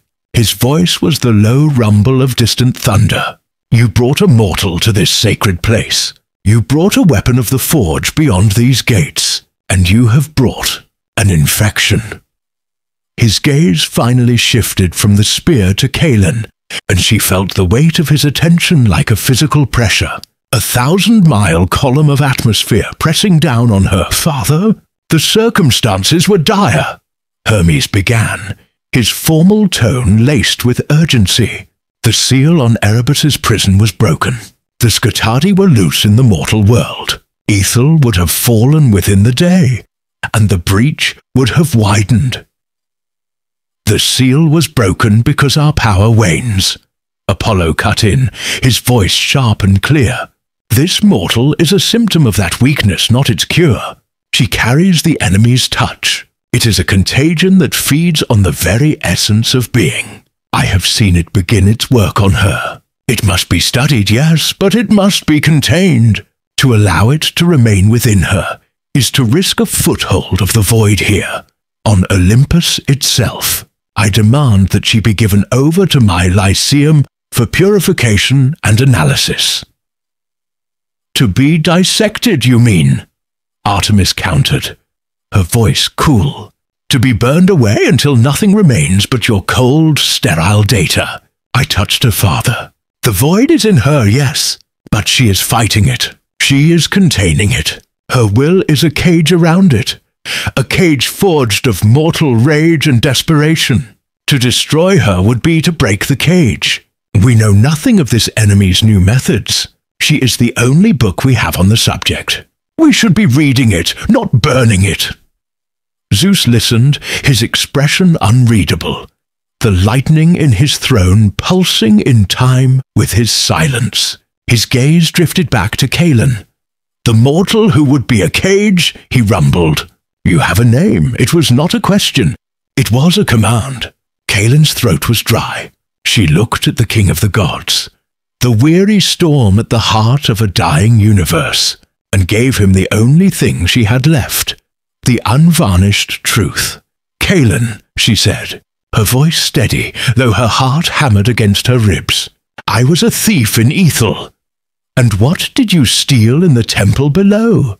Zeus asked. "Nothing," Kalin replied. "I gave something away, a memory. It was the price to power the spear, to seal the breach." A flicker of something, surprise, interest, crossed Zeus's face. "You fueled a divine mechanism with a mortal memory? Hermes said it needed life. Willingly given," she explained. "I gave it the memory of my mother singing to me. It was all I had of her that was good." The admission hung in the silent hall. Apollo looked momentarily taken aback. Artemis's expression softened with a flicker of empathy. "And what is your assessment, thief?" Zeus's voice was softer now, curious. "You have stood in its presence. You have felt its logic. You have looked into the eyes of its puppets. Tell me, what is our enemy?" Kalin thought of the dead child on the altar, of the pleading eyes of the stevedore's ghost, of the cold, perfect logic of the voice in the statue. "It isn't an army," she said, choosing her words carefully. "It doesn't want to conquer you. It wants to convince you. It wants you to agree with it. It argues that life is pain, and the only cure is to cease. And the terrifying thing is that it's a good argument. It uses your own exhaustion, your own grief against you. It doesn't need to break down your walls. It waits for you to open the door yourself." She looked directly at Zeus, at the profound weariness in his ancient eyes. "It told me your light was fading. It knows you're tired." The silence that followed was heavy and absolute. The lightning in Zeus's throne stilled. He had heard the one truth that mattered. The judgment of Apollo is that you are a contamination to be purged, Zeus said, his voice a flat, emotionless baritone. The judgment of Artemis is that you are a resource to be studied. The judgment of Hermes is that you are a hero to be saved.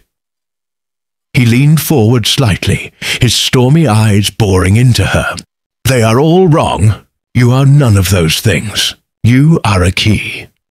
The passage through the gateway was not a journey. It was a deconstruction. Kalin felt her physical form dissolve into a stream of pure sensation. The chill of the necropolis, the phantom taste of salt from the sea, the ghost ache of 100 old injuries. She was a torrent of memories and feelings, pouring through a non-space of silver and gold. For a terrifying, endless second, she feared she would not reassemble on the other side, that this was the void's final victory, a quiet scattering of the self. Then, with a wrench that felt like being born and dying in the same instant, reality snapped back into place. She stumbled forward, falling to one knee not on dirt or stone, but on a surface of pure, polished cloud that held firm beneath her weight. It was pearlescent, swirling with internalized light and cool to the touch.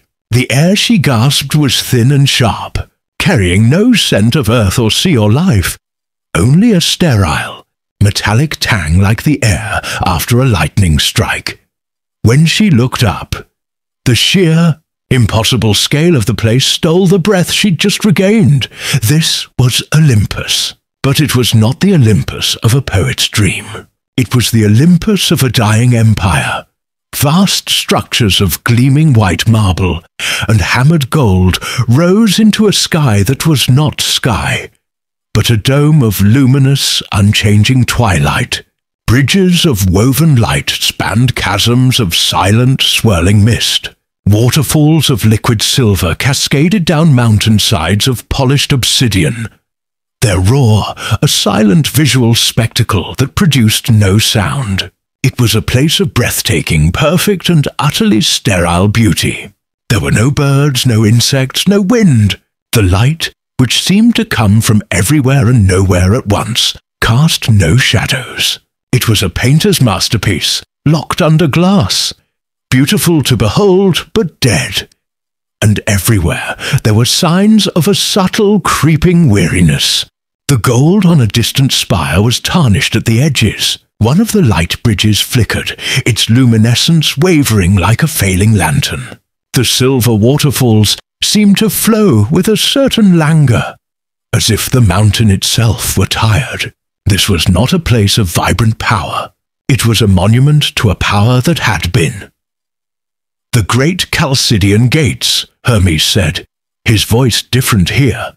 It had lost its easy cadence, replaced by a formal, measured tone. He no longer looked like a roguish guide.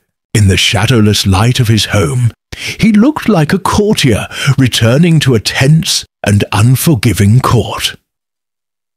Before them stood a pair of gates, 100 feet high, crafted from celestial bronze and inlaid with 1 billion stars that moved in their own private constellations. They were closed, and they were guarded. 2 figures stood before the gates, their stillness so absolute they could have been statues. But Kaelin felt their attention on her the moment she solidified, a pressure that was as different from the voids as a surgeon's scalpel is from a crushing stone. One was a man, his form radiating a light so pure and intense it was difficult to look at directly. He was painfully beautiful, his golden hair coiled in perfect locks, his form clad in a simple white kitten that could not conceal the power thrumming beneath. His eyes, the color of molten gold, were fixed on Kaelin, and his expression was one of deep intellectual distaste, as if he were examining a fascinating but repellent specimen of mold. The other was a woman, his perfect twin in silver. Where he was golden light, she was the cool, sharp light of the moon. She stood with an archer's poise, even without a bow in her hand, her silver hair braided down her back, her eyes the color of a clear night sky. Her expression was less overtly hostile, more watchful and predatory, the look of a wolf assessing a strange new creature that had wandered into its territory. "Apollo, Artemis," Hermes greeted them, inclining his head a fraction. "I have returned. You have brought." "A contamination," Apollo said. His voice was not loud, but it resonated with the pure, unwavering clarity of a plucked harp string. He did not look at Hermes. His golden eyes remained locked on Kaelin, specifically on the void-touched mark on her hand, which she was now cradling against her chest. "You have brought a piece of the great unmaking to the heart of what remains, messenger. Explain this failure in judgment." The word contamination struck Kaelin harder than any physical blow. She was no longer a person. She was a disease. She is not a contamination. She is the weapon that held it at bay. Hermes countered, his own voice tightening. "This is Kaelin of Ethel. She destroyed the Skotadi's presence in Hera's temple and enabled the resealing of the breach." Artemis took a step forward, circling Kaelin slowly. Her movements were utterly silent. Kaelin felt a primal urge to draw a weapon, to put her back against a wall. The goddess's gaze was unsettlingly perceptive, seeing not just the thief and the fighter, but the survivor. "She smells of it," Artemis murmured, her voice like the rustle of leaves in a silent forest. The silence. "But she smells of blood and alley filth and desperation too. They are fighting for dominance within her. She is a battlefield." She stopped her circling and looked at her brother. "She is more than just a sickness, Apollo. She is a struggle." a struggle that is doomed to fail. Apollo replied coolly, "The stain is not on her skin, brother. It is woven into her spirit. I can see the threads fraying. It is unraveling her." He took a step towards Kaelin, and the light around him intensified, carrying with it a terrifying antiseptic heat. It must be purged, for the good of Olympus and for her own good. A quick, clean fire is a mercy compared to the alternative. Kaelin's exhaustion vanished, replaced by a surge of pure, defiant adrenaline. She had not survived the grave chorus.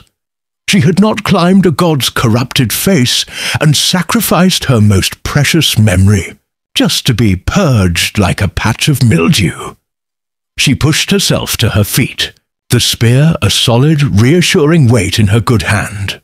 "I am not a stain to be wiped away," she snarled, her voice a low growl that sounded shockingly mortal and coarse in the pristine air. "I'm the only reason you're not dealing with a tide of shades pouring out of Hera's temple right now. I came here for a cure, not a cremation." Apollo's perfect face registered a flicker of surprise, then irritation. He was clearly unused to being addressed in such a manner. "A cure? Mortal, you ask for a cure to a fundamental law of the universe. You are asking us to teach a stone not to fall. The void consumes. That is its nature.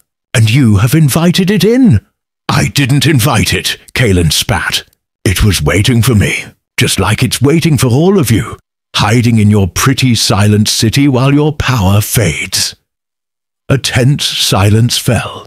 Kaelin's words, a direct echo of Hermes' own warning, hung in the air. Apollo's golden eyes narrowed, his irritation solidifying into genuine anger. The light he radiated grew hotter. "She is insolent," he declared. "She is afraid." Artemis countered, her silver eyes thoughtful and cornered.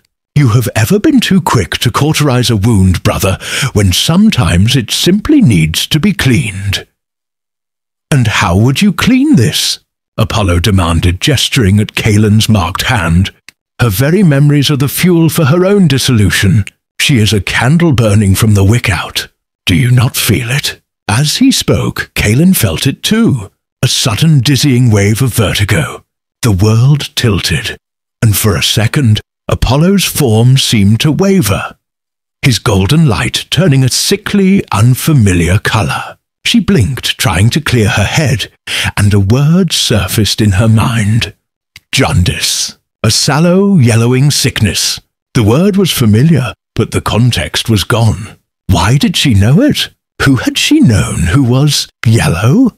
The connection, the memory attached to the word, was a blank spot, a static hiss in her mind. The sensation was so disorienting that she swayed on her feet. The void touch was working. It wasn't just taking the big memories. It was plucking at the threads of her knowledge, stealing the small connecting fibers of her life. Apollo saw the flicker of confusion and pain in her eyes. A cold, clinical curiosity replaced his anger. "You see? A knot in her tapestry has just come undone. How fascinating! The process is faster than I would have predicted." "Enough!" Hermes intervened, stepping between Kaelin and the twins. "She is under my protection. I brought her here to be healed, Apollo, not to be your next vivisection. Your healers, your knowledge, that is what she needs." "What she needs is quarantine," Apollo shot back. "What we need is to understand the weapon that has been deployed against us. She is no longer a mortal woman. She is evidence. She will come with me to the Lyceum. We will study the progression of the decay. Her sacrifice may yet provide the knowledge we need to fortify our own defenses." He spoke about her as if she were a piece of meat. The sheer dehumanizing arrogance of it broke through her fear. Her rage, the cold, reliable engine she had come to depend on, flared to life. "Study this," she said and lunged. "It was a fool's move. an act of pure suicidal defiance, but it was all she had left. She didn't aim for Apollo. She aimed for the space between him and Artemis, a thief's charge designed to create chaos, not to win a fight. She held the spear horizontally, a barrier to force them apart. What happened next was so fast it was almost incomprehensible. Apollo didn't move. He simply raised a hand, and a wall of solid, unyielding light slammed into Kaelin, stopping her dead. The impact was absolute, like running into a mountain. But at the same time, Artemis moved. A blur of silver, she didn't try to stop Kaelin. She flowed around her attack, her hand darting out, not to strike, but to touch. She felt it go. It wasn't like forgetting. Forgetting was a slow decay, a blurring at the edges. This was an amputation, a clean surgical removal of a piece of her soul. She could feel the precise shape of the hole it left behind. A 5-year-old girl, a clay bird, a mother's humming. The facts remained, like a scar over a missing limb. But the feeling, the warmth, the safety, the love, was gone. It had been fed to the machine. The last sliver of the sphere, no bigger than a pearl, imploded with a soft pop, leaving behind only the scent of ozone and the profound silence of a completed task. The golden circuits on the temple floor faded back into invisibility. The spear in Kaelin's hands went dormant, its light retracting until it was once again just a simple shaft of ash wood with a bronze point. It felt cool to the touch and impossibly heavy. Her knees gave out. She didn't collapse so much as fold, sinking to the marble of the altar, her hands still gripping the spear. The world felt muted, washed out. The morning sun streaming through the windows seemed less vibrant, the air less sweet. A part of the spectrum of her own experience had been permanently erased. Hermes was beside her in a silent instant. He placed a hand on her shoulder, and the touch was hesitant, respectful. It was not the touch of a god to a mortal, but of a soldier to a comrade who had borne the brunt of the battle. "It is done," he said, his voice low. "You have done the impossible. You have mended a wound in the world. What was it?" Kaelin asked, her own voice sounding foreign, distant. She didn't look at him. She was staring at the empty space in her mind, trying to probe its edges. There was nothing there, just a smooth, featureless wall where a home should have been. The memory. What did I give it? Hermes was silent for a long moment. "A gift," he said finally. "From your mother. A small toy." A moment of peace in the sun. The words were just words. They sparked no image, no emotion. A toy. The sun. They were abstract concepts, as meaningless as a language she'd never learned. The loss was so complete that she couldn't even properly mourn it. How do you mourn something you cannot remember feeling?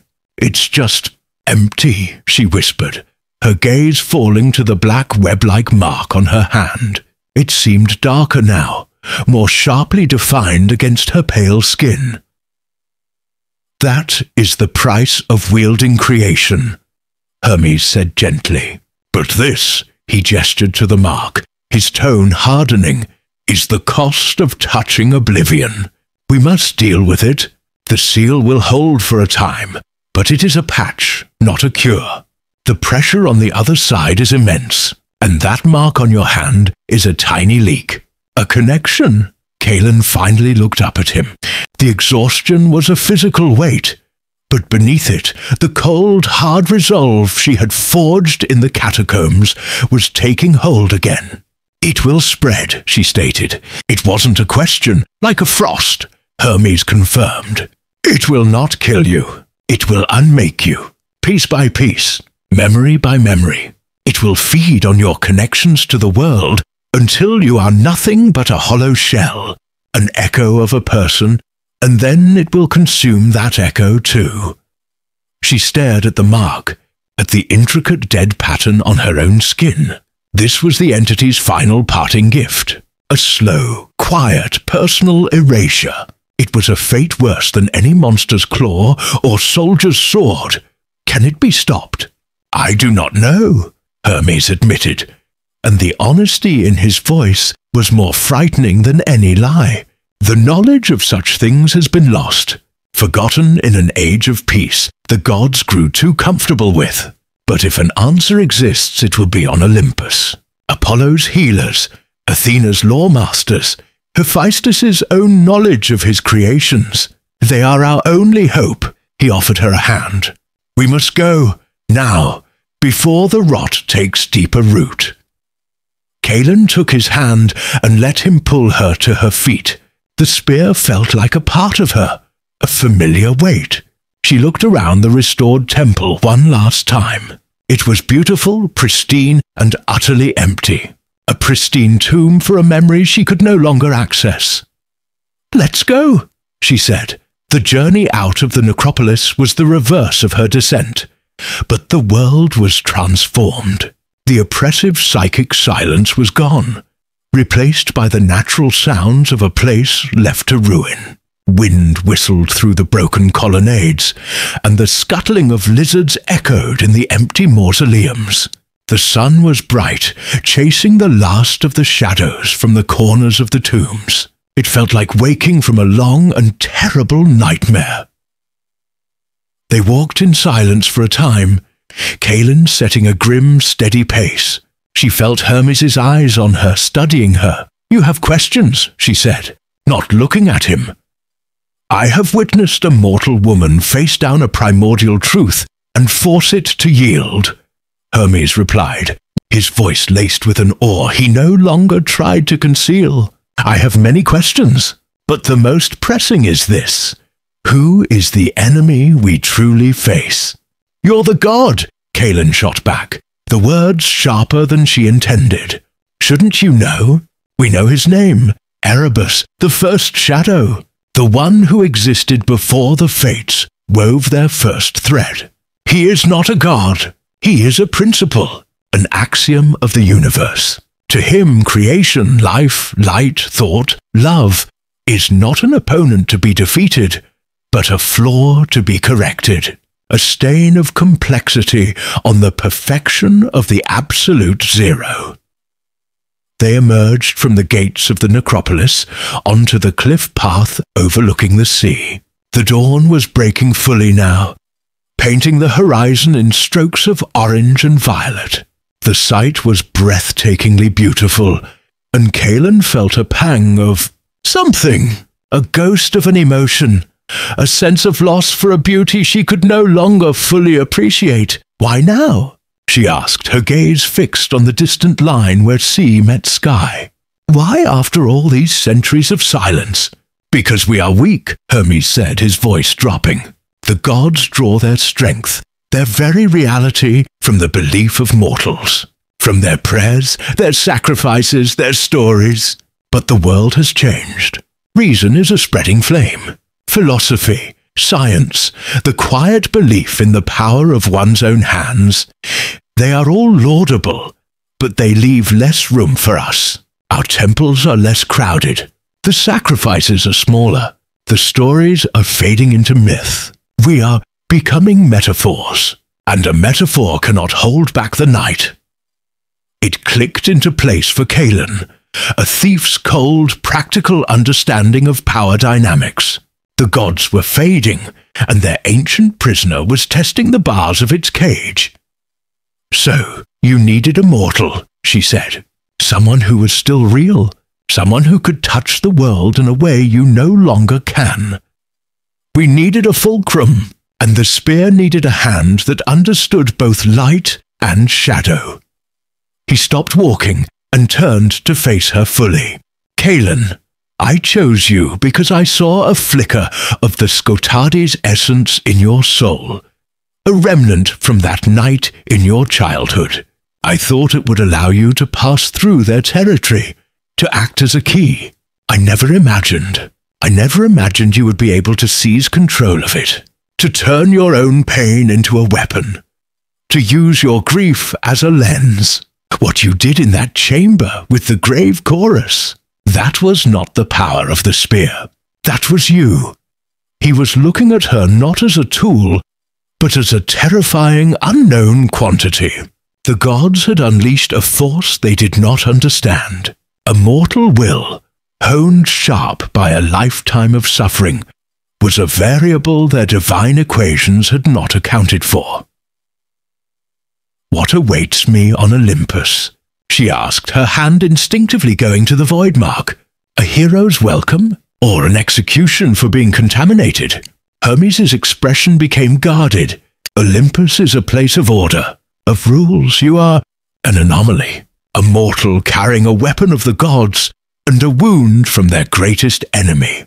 Some will see you as a savior. Others," he paused, choosing his words carefully, "will see you as a threat, a symptom of the disease that plagues us. Be prepared, Kaelin. The politics of the gods are often more treacherous than the battlefields of men."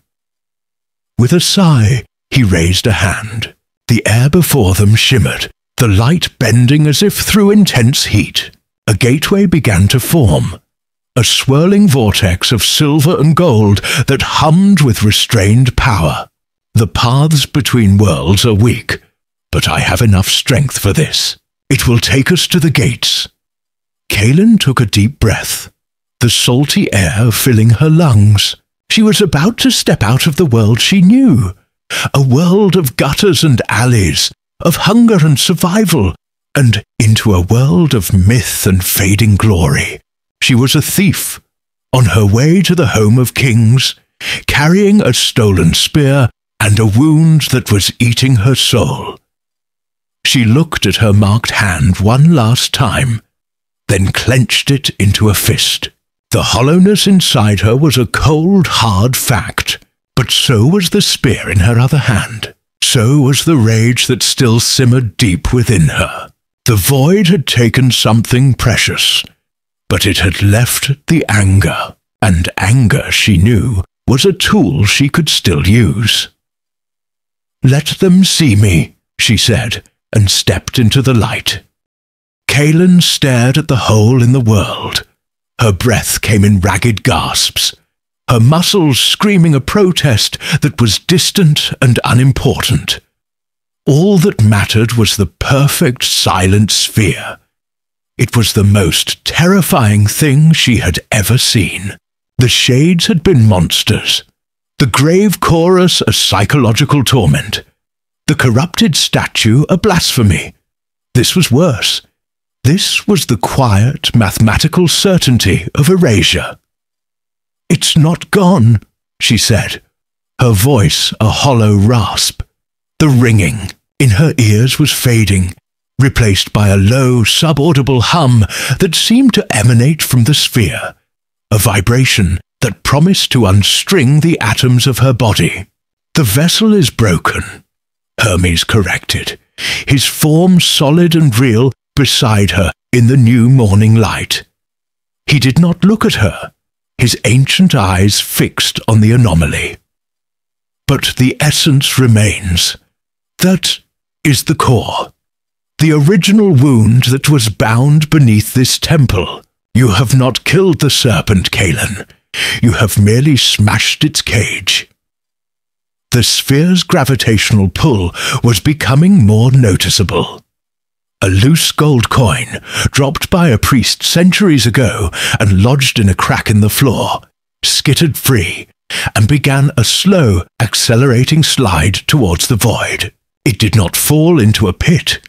It simply vanished at the sphere's edge, its existence cancelled. Kaelin felt a primal, instinctive terror that went deeper than the fear of death. This was the fear of never having been. She looked down at her hands. The one that had touched the statue's corrupted skin was marked. A patch of skin on her knuckles was patterned with a black, fractal web, like frost on a winter window pane. It didn't hurt. It didn't feel like anything at all. It was numb, a dead spot on her own body, a tiny piece of the void she now carried with her. She flexed her fingers, and the skin did not move quite right, as if the flesh beneath had forgotten its purpose. "What is this?" she asked, showing the mark to Hermes. He glanced at it, and for the first time, a flicker of genuine alarm crossed his features. Of void touch, a stain of non-being. It will spread if left unchecked.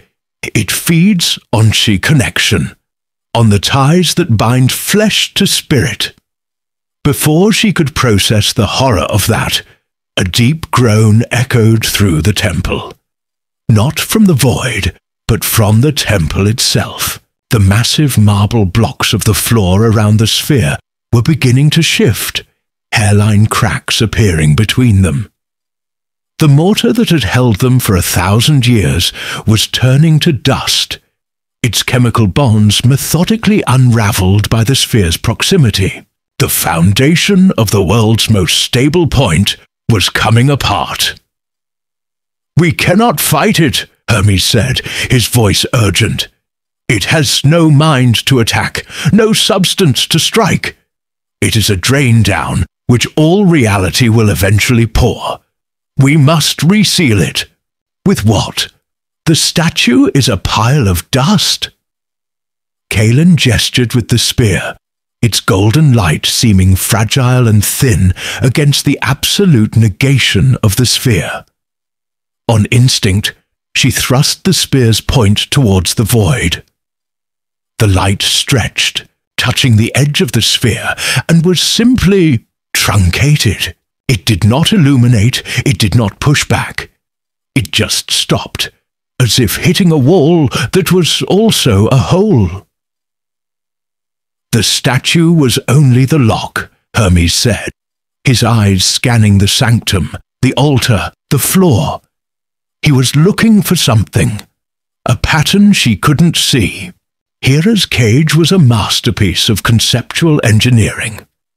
The lock is broken, but the mechanism must still be here. It is woven into the very geometry of this place. His gaze settled on the altar, the only structure left standing in the center of the hall. It was a simple block of pristine marble, now scrubbed clean by the purifying blast. At its center was a small circular depression, no bigger than her palm, where the high priest's ritual bowl would have sat. "There," he breathed, "the focal point, the original anchor." He looked at Kaelin, his expression one of grim necessity. The first binding was powered by a divine concept, a vow of permanence from Hera herself. We do not have a god's vow to spare, but we have something else. We have the spear. "What good is it?" Kaelin demanded, frustrated. "It can't hurt it." "It was never meant to be a weapon," Hermes explained, his voice quick and sharp. "Not in the way you think. It is a conduit, a needle for weaving the threads of life. Hephaestus forged it to mend a tear in the veil between worlds, not to kill a monster. We are not trying to kill the void, Kaelin. We are trying to stitch the world closed around it." He pointed to the spear's butt end, the simple cap of polished bronze she had used as a pivot in the market. "Place that end in the depression on the altar. The spear is the key. The altar is the lock." Kaelin didn't hesitate. She leapt onto the altar, the marble cool beneath her feet. The pull from the sphere was stronger here, a subtle but constant tug at her clothes, her hair, her very essence. It felt like standing on the edge of a waterfall. She reversed the spear and fitted the bronze cap into the depression. It clicked into place with a perfect resonant hum, as if it were finally home. The moment it connected, the entire temple changed. Faint lines of gold, previously invisible, flared to life, running from the altar across the floor and up the columns, forming a vast, complex circuit diagram of divine power. The spear itself began to glow with a ferocious intensity, its light no longer warm, but a blinding, neutral white. The hum intensified, becoming a powerful harmonic drone. But the sphere did not shrink. The cracks in the floor continued to widen. "It's not working!" she shouted over the rising sound. "The mechanism requires a power source," Hermes yelled back, his silver form shimmering in the intense light. "It needs a spark of pure creative potential. It needs life, willingly given." Kaelin stared at him, the implication dawning on her like a cold dread. "My life? A part of it. You are its wielder, attuned to it. You must feed the mechanism through the spear. Not your rage, not your pain, your life. The very thing you fought to prove was worthwhile. You must give it a memory, a moment, one of your small, beautiful things. It will be consumed utterly to power the binding. It will be as if it never happened. The choice was a cruelty of cosmic proportions.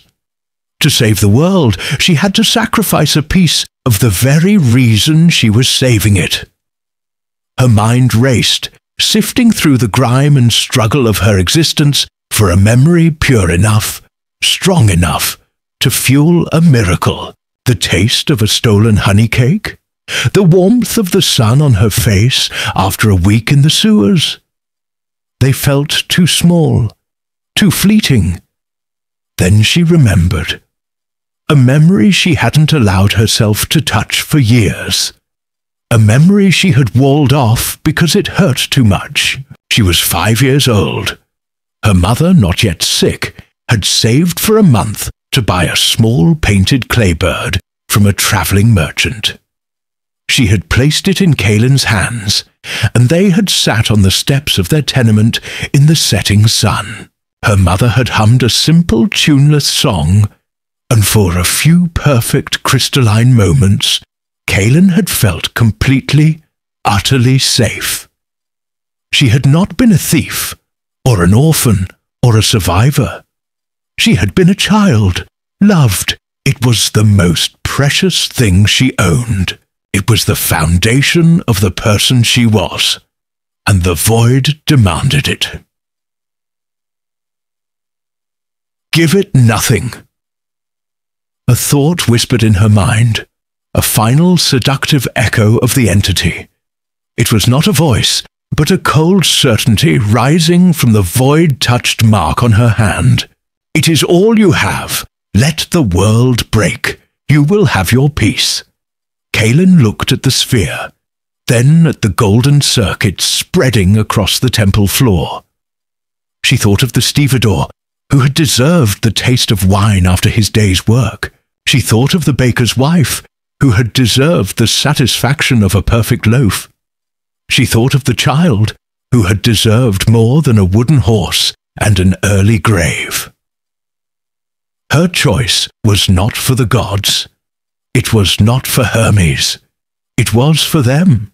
All right, she breathed, the word a plume of condensation in the cool air. She closed her eyes, placing both hands on the spear's shaft. She didn't fight the memory. She opened the door she had kept locked for so long and let it flood her senses. The feel of the painted clay in her small hands, the smell of sun-baked dust and her mother's cheap linen dress, the sound of that simple, loving, tuneless song. She held the moment in her mind, not as a memory, but as a living thing. Then, with a silent, wrenching sob, she pushed it.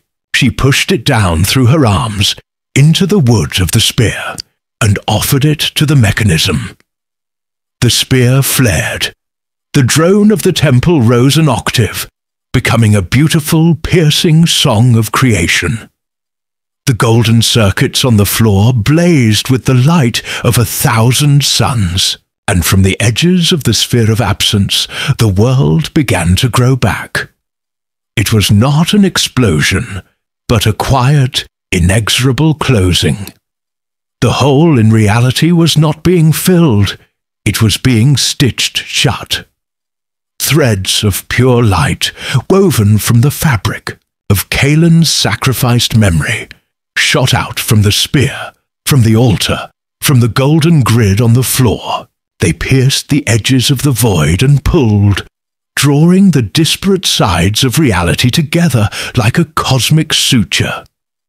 The sphere resisted, its gravitational pull fighting against the mend, but the power of that one, perfect human memory was stronger. The power of a thing that had been, fighting a thing that had not.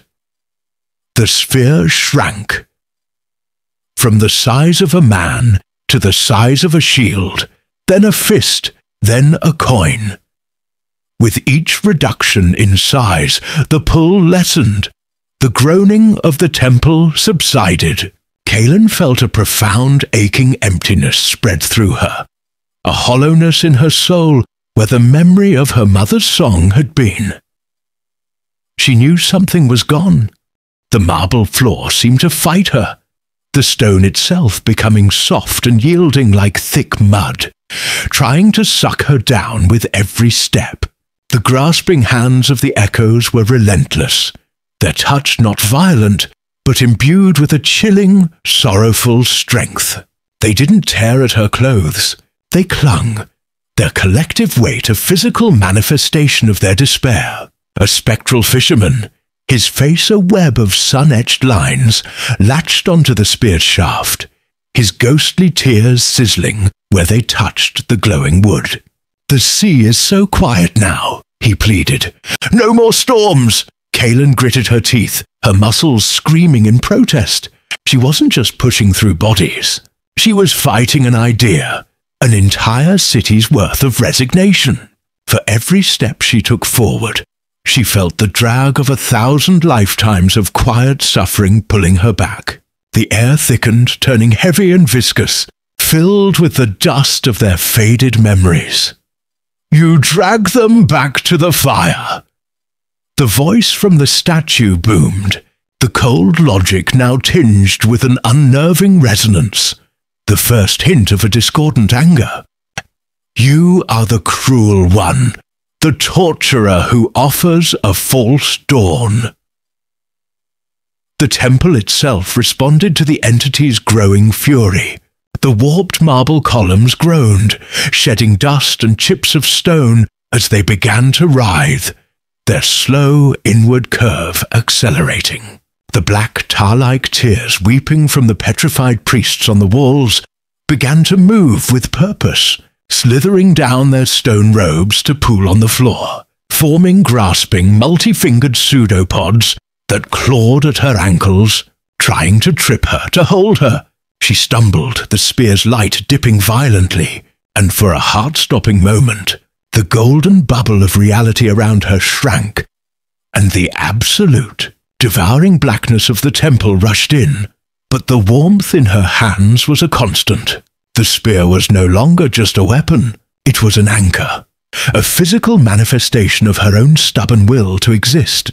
She roared, a wordless sound of pure defiance, and ripped her leg free from a tarry hand. She pushed forward, shoving the ghost of the fisherman aside with a whispered, "I'm sorry," and broke free from the clinging mob. She was in the clear, the altar just feet away. The child stood upon it, a final perfect barrier of corrupted innocence. His brown eyes were wide, and he held his small hands out as if to ward her off. "It will all come back," he said, his voice now a perfect blend of a child's fear and the void's cold certainty. "The hunger, the loneliness, the dark. Please, leave the quiet alone." Kaelin's charge did not slow. She was a thief, not a soldier. A head-on collision was a fool's game. In the last possible second, as a tendril of pure shadow lashed out from the statue's throne, aimed directly at her, she dropped into a slide. She used the slick tar-covered marble to her advantage, her body skimming across the floor. She passed beneath the shadow whip and to the side of the altar, her eyes never leaving the boy. For a fraction of a second, their gazes met. She saw not the void, but a flicker of the real child's terror, a soul trapped behind a prison of borrowed logic. That flicker was all the proof she needed. She used the momentum of her slide to spin, planting her feet on the far side of the altar and vaulting on top of it in a single fluid motion. She landed in a crouch beside the boy, between him and the monstrous statue. The air here was so cold it felt like a physical blow, a pressure that sought to crush the very breath from her lungs. She was at the foot of the beast. The corrupted statue of Hera loomed over her, a mountain of perverted faith. From this close, she could see the oily blackness of its robes crawling, constantly shifting in patterns that were an insult to geometry. The veins on its bruised ivory skin pulsed with a slow, sick rhythm, like the heartbeat of a dying world. And the eyes were twin gateways to utter oblivion, and the psychic pressure pouring from them was a physical force, a hammer blow against her mind. She needed to strike them, but they were 20 feet above her head. Without hesitation, Kaelin began to climb. The shifting folds of the statue's robes provided the first handholds. The surface was slick and unnervingly warm, like the skin of a living reptile. She jammed her fingers into the crevices of the carved fabric, her feet finding purchase on the goddess's massive knee. The statue retaliated. The surface she clung to writhed, trying to shake her loose. The pulsating black veins flared with a dark energy, and where her bare hand brushed against one, a searing soul-deep cold burned her, leaving a black, frost-like mark on her skin. She cried out, nearly losing her grip, but the answering hum of the spear in her other hand, strapped tight to her back now, pulsed with its own warmth, counteracting the void's touch. Insignificant insect. The voice howled, all pretense of logic gone, replaced by the raw, ancient fury of a thing that had never before been touched, let alone defied. Crawling upon the altar of your own extinction. She was halfway up, clinging to the statue's torso, when a section of the robe beneath her feet dissolved into a cloud of biting, shadowy insects. Her foothold vanished. She dangled by one arm, her muscles screaming, the slick surface offering no purchase. Below, the floor warped into a churning vortex of shadow, waiting for her to fall. She was going to fail. She had come all this way, only to fall. Then, for a single impossible moment, something shimmered in the air beside her, a fleeting, translucent image of a winged sandal, resting on nothing. It was not solid. It was not real. It was the idea of a foothold, a flicker of divine concept imposed upon the void's reality. It was Hermes offering the only help he could. It was enough. Kaelin's foot found the ghost of the sandal, and it held for the barest fraction of a second, just long enough for her to find a new handhold on the statue's massive golden girdle. She hauled herself up, scrambling over the corrupted goddess's shoulder. She stood now on the precipice, a mortal balanced on the shoulder of a god's stolen effigy. Before her was the statue's head, a canvas of divine agony. She looked directly into the abyss of its nearest eye. It was not just blackness. It was an active, hungry emptiness that pulled at her, promising to unravel her identity, to strip away her memories, her name, her very existence, and leave nothing behind. Kaelin unslung the spear. She held it in both hands, its golden light a defiant star in the face of the endless night. She did not thrust it like a soldier. She raised it high over her head, her stance wide, like a woodcutter preparing to fell an ancient tree. She poured every ounce of her being into this single final act. The memory of her mother's smile, the bitterness of thin soup, the thrill of a successful climb, the weight of her guilt, the lightness of her hope, her entire messy, painful, beautiful, struggling life focused into one point of light. "It's worth it," she screamed and brought the spear down. The point of solidified light plunged into the statue's eye. The sound that followed was the antithesis of silence. It was a chord that had never been heard, a note of pure creation, striking a note of pure nullity. It was a sound that was also a feeling, a wave of reality itself reasserting its dominance. A high, ringing chime filled the temple, so powerful that it vibrated in Kaelin's bones, in her teeth. It was followed by a psychic shriek of such profound agony that the very stones of the temple seemed to bleed light. A nova of pure white gold energy erupted from the point of impact. It was not a light that illuminated. It was a light that defined. It slammed into the warped columns, and they snapped back into their true straight forms with a sound like cracking thunder. It washed over the weeping statues of the priests, and the black tar evaporated, leaving clean, white marble. It swept across the floor, and the echoes of the dead citizens looked up, their faces filled with a sudden, peaceful understanding, before they dissolved into motes of golden dust. Finally, truly at rest, the child on the altar faded with them, a final small smile on his lips. The corrupted statue of Hera convulsed. The spear was still embedded in its eye socket, a burning lance of pure concept. From the wound, cracks of brilliant gold spread across the bruised ivory of its face. The oily blackness of its robes did not just disappear, it shattered like brittle glass, revealing the gleaming gold beneath. The entire 30-foot form of the goddess was being purified, cauterized from the inside out. With a final deafening groan of tortured marble, the statue exploded. Kaelin was thrown backwards by the blast, a wave of force and purified energy. Hermes was there in an instant, a silver blur catching her before she could be dashed against the far wall. He set her down gently, her body trembling, her ears ringing with the impossible chime.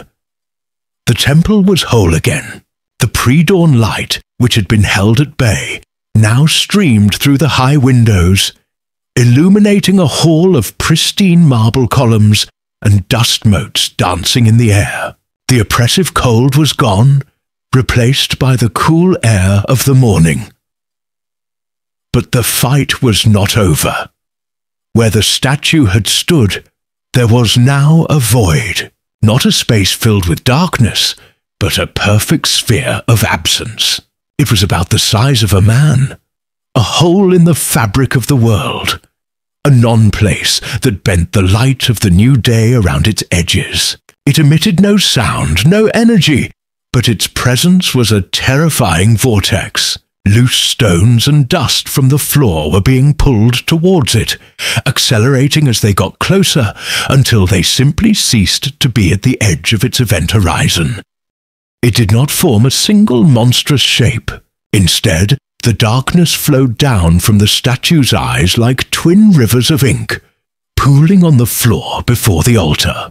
The liquid shadow quivered, then began to rise, pulling itself into a familiar, three-dimensional form. It was the burly stevedore from the market, perfectly rendered. Not the empty, smoking silhouette she had fought, but the man himself, down to the sweat stains on his tunic and the calluses on his knuckles. He looked at Kaelin, and there was no malice in his eyes. There was only a profound and weary gratitude. "Thank you," he said, his voice a perfect replica of the man's gravelly baritone. The silence, it is so peaceful. The endless lifting, the aching back, the worries for coin and bread. All gone. You should not have brought that light. It only reminds us of the struggle. Kaelin froze, the spear held half raised. This was a violation far deeper than the screaming statues. This was a theft of a man's very soul, turned into a mouthpiece for the void.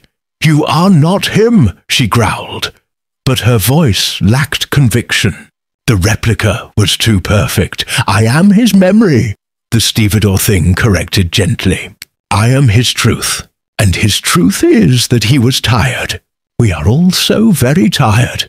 As he spoke, more darkness flowed from the statue. It rose into more figures. The temple guard whose face she had seen desiccated at the gates. The baker's wife from the corner of her street. The old fisherman who used to mend his nets by the docks. Dozens of them, then 100. The ghosts of Ethel, not grey and lifeless, but vibrant and real, filled the corrupted temple. They did not advance on her. They simply stood, their faces a tapestry of familiar expressions. Worry, exhaustion, quiet resignation. They were a silent living crowd of the dead, and their collective gaze was a weight heavier than any physical blow. Kaelin, they are puppets, Hermes hissed, his own form wavering under the psychic pressure. Arguments given flesh. Do not look at them. Focus on the source. But how could she not look? These were the faces of her world. She had stolen from some, bartered with others, ignored most. But they were the fabric of her life. And seeing them arrayed like this, advocating for their own oblivion, was an attack on her sanity. The baker's wife, a woman whose honeycakes Kaelin had stolen more than once, stepped forward. "Child, why do you fight so hard?" she asked, her voice filled with a genuine motherly concern that twisted Kaelin's insides. "Every day the fire must be lit. The dough must be kneaded. The worries never end. Now there is no fire, no hunger, only quiet. Isn't that a mercy?" A symphony of despair began. A chorus of quiet, reasonable voices. "My debts are finally paid. I no longer fear the winter cough. My son's ship was lost at sea. Now I do not have to wait for him any more." Each statement was a needle of ice pressed against her heart. The Skotadi was not using their grief as a weapon. It was using their relief. It was framing non-existence as the ultimate liberation. The futility it wanted to show her was not that she would fail, but that her victory would be a cruel act, a reawakening of sleeping pain. Her rage, the white-hot engine that had driven her through the catacombs, sputtered and died. How could she be angry at this quiet, heartbreaking congregation of the weary? Her spear, once a lance of righteous fury, now felt like a tool of torture. "You see?" The voice of the statue resonated, cold and triumphant. "Enchant. To save them is to condemn them. To wield that light is to be the author of their pain. You call us a cancer, but a cancer is only life unchecked, struggling without purpose. We are the cure." The logic was a venom, seeping into the cracks in her soul. She had fought her own despair, but how could she fight the despair of an entire city? Ethel was not a place of heroes and kings. It was a city of stevedores and bakers, of people who grew tired. Maybe this silence was what they truly wanted. Then the Skotadi played its final card. The small grey form of the child on the altar stirred. Colour bled back into his skin. His limbs, once rigid, softened. He sat up, his eyes opening.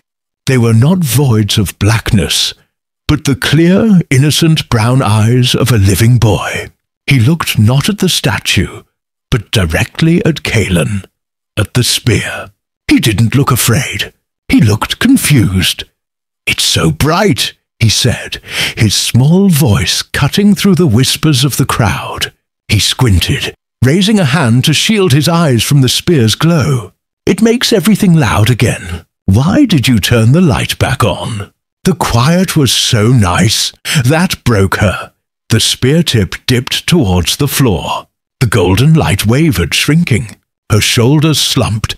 A thief who had fought gods and monsters, brought low by the simple, honest question of a child. The futility was absolute. To win was to inflict pain. To lose was to grant peace. It was an unwinnable war.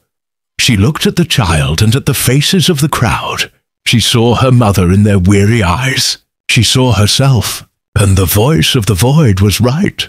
She had always craved the end of the struggle. But as she looked at the boy, another memory surfaced, unbidden. Not the memory of a stolen honey cake, but the memory of stealing it. The moment of triumph. The sweet illicit taste not just of the honey, but of victory. A small, grubby, defiant victory against a world that wanted her to starve. It wasn't just the cake. It was the act, the struggle. Life wasn't just the pain of the wound. It was the stubborn pride of the scar. The baker's wife had worried about the fire, but she had also felt the satisfaction of a perfect loaf. The stevedore's back had ached, but he had also felt the camaraderie of the docks, the taste of cheap wine after a hard day's work. The old fisherman had mended his nets, waiting for a son who would never return. But he had also known the simple, profound joy of a sunrise over a calm sea. The Skotadi had stolen their memories, but it was a clumsy, ignorant thief. It had taken their pain and their weariness, but it had missed the context. It had missed the tiny, fierce, and beautiful moments of meaning that made the struggle worthwhile. It saw only the cost, and never understood the value of the prize. This was not a cure. It was a lobotomy. "You're wrong," Kaelin whispered, the words small in the vast, silent hall.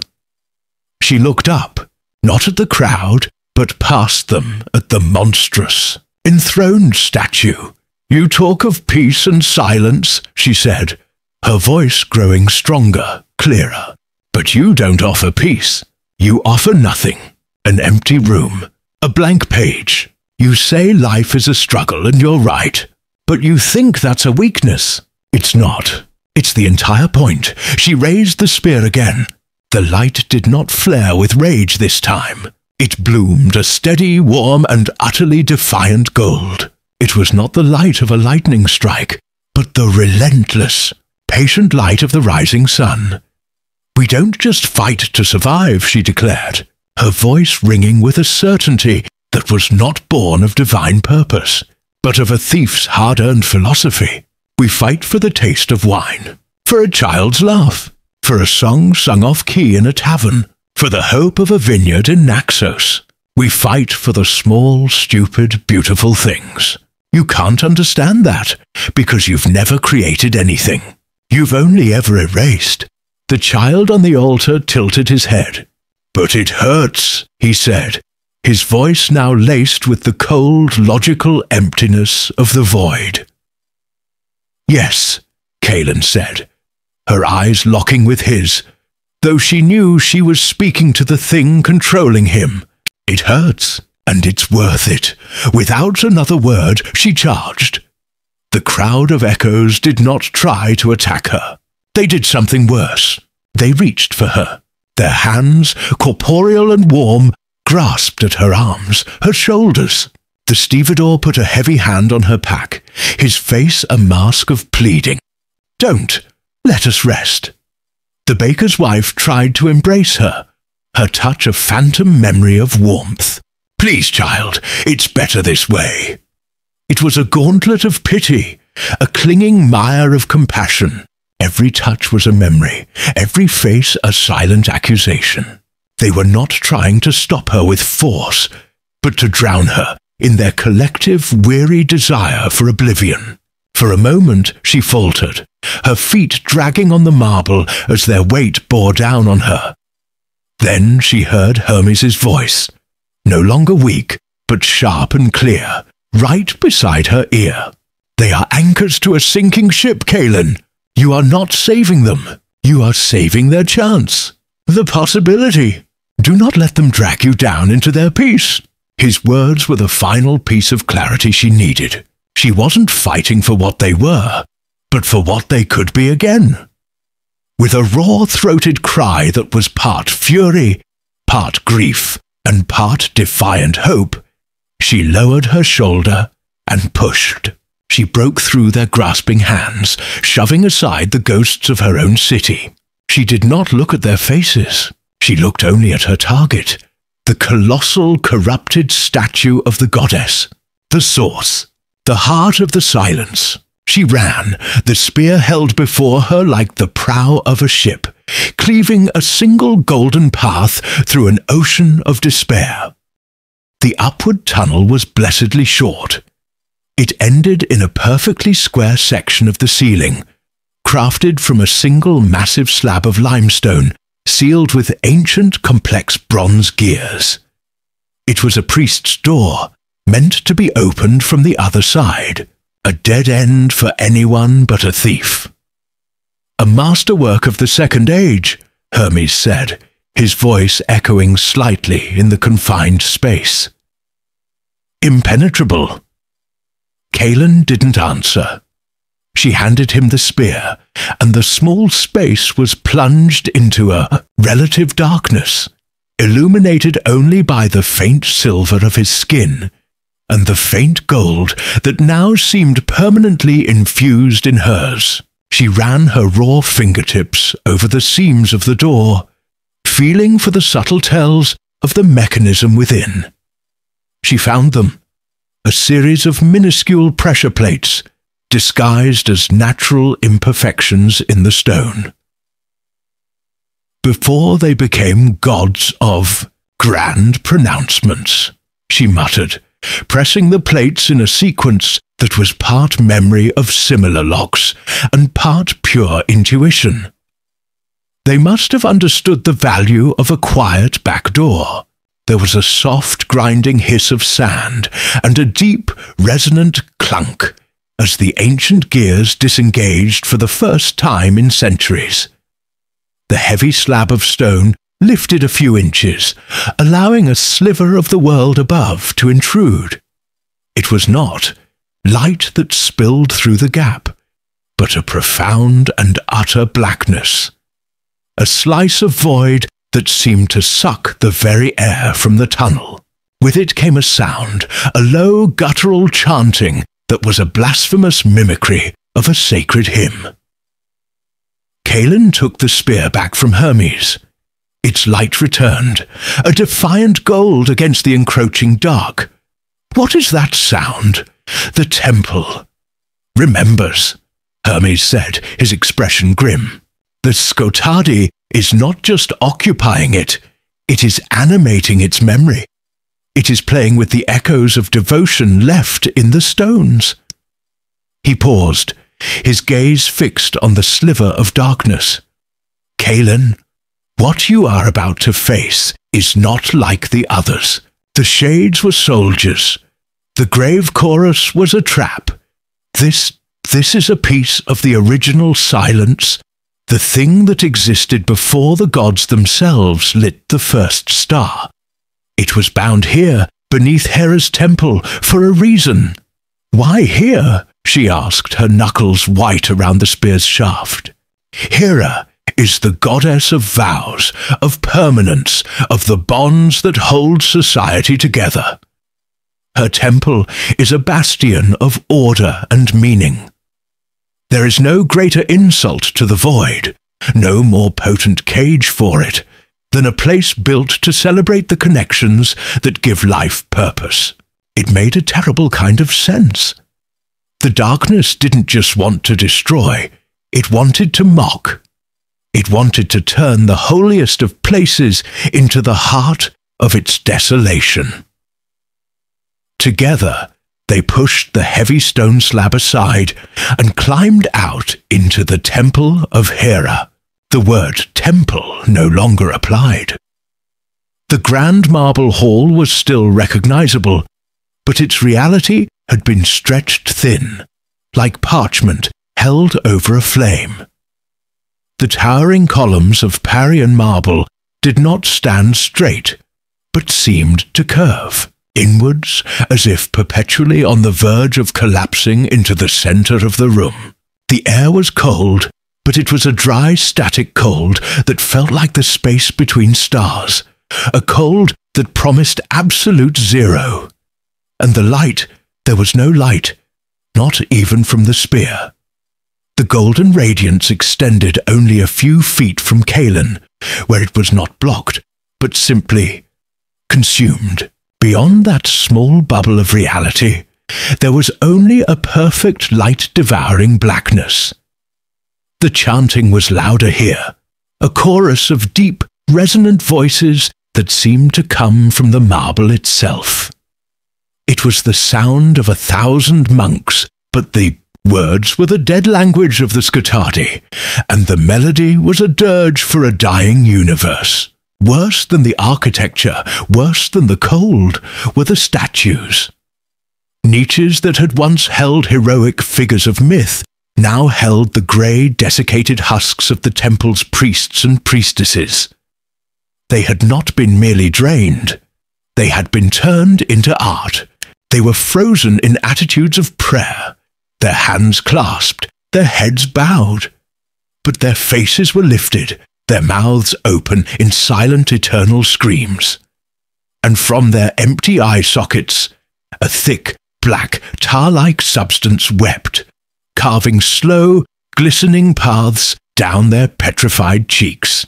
"They are its trophies," Hermes whispered, his voice tight with a divine rage that made the air around him shimmer. "It perverts all that it touches. Faith becomes horror. Devotion becomes an eternal prison." Kaelin's own rage was a colder thing. She saw the weeping statues not as a theological insult, but as a desecration of people. They had been believers. They had died on their knees. She tightened her grip on the spear. The warmth of the ash wood, a small defiant comfort. They moved forward, their footsteps making no sound on the warped marble floor. Their small bubble of light and reality drifted through the immense, corrupted darkness like a single lantern in a black, underwater abyss. The chanting rose in volume as they approached the center of the great hall, the sanctum sanctorum where the cult statue of the goddess was housed. There, the full extent of the horror was revealed. The primeval Skotadi was not a creature standing before the statue of Hera. The darkness did not surround the statue. It emanated from it, the colossal 30-foot statue of the enthroned goddess, once a masterpiece of ivory and gold, was now a monument to the void. The gold of her robes had been transmuted into a shimmering, oily black that seemed to shift and crawl like a nest of serpents. The ivory of her skin was now the color of a deep bruise, crisscrossed with a web of darker, pulsating veins. Her serene, majestic face was the worst part. Her lips, once carved in a benevolent smile, were now pulled back in a silent, agonized rictus. And her eyes, which should have been inlaid with precious gems, were two gaping holes of perfect bottomless blackness, from which the tangible darkness that filled the temple poured like a physical substance. The primeval horror was not a monster in a holy place. It had hollowed out the vessel of a god and made a home in her image.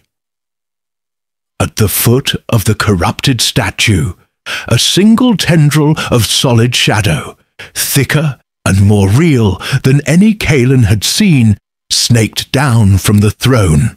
It coiled around the high priest's altar, at the center of which was not a sacrificial bowl, but the small, grey, desiccated form of the child from the city square. the one who had been by the wooden horse.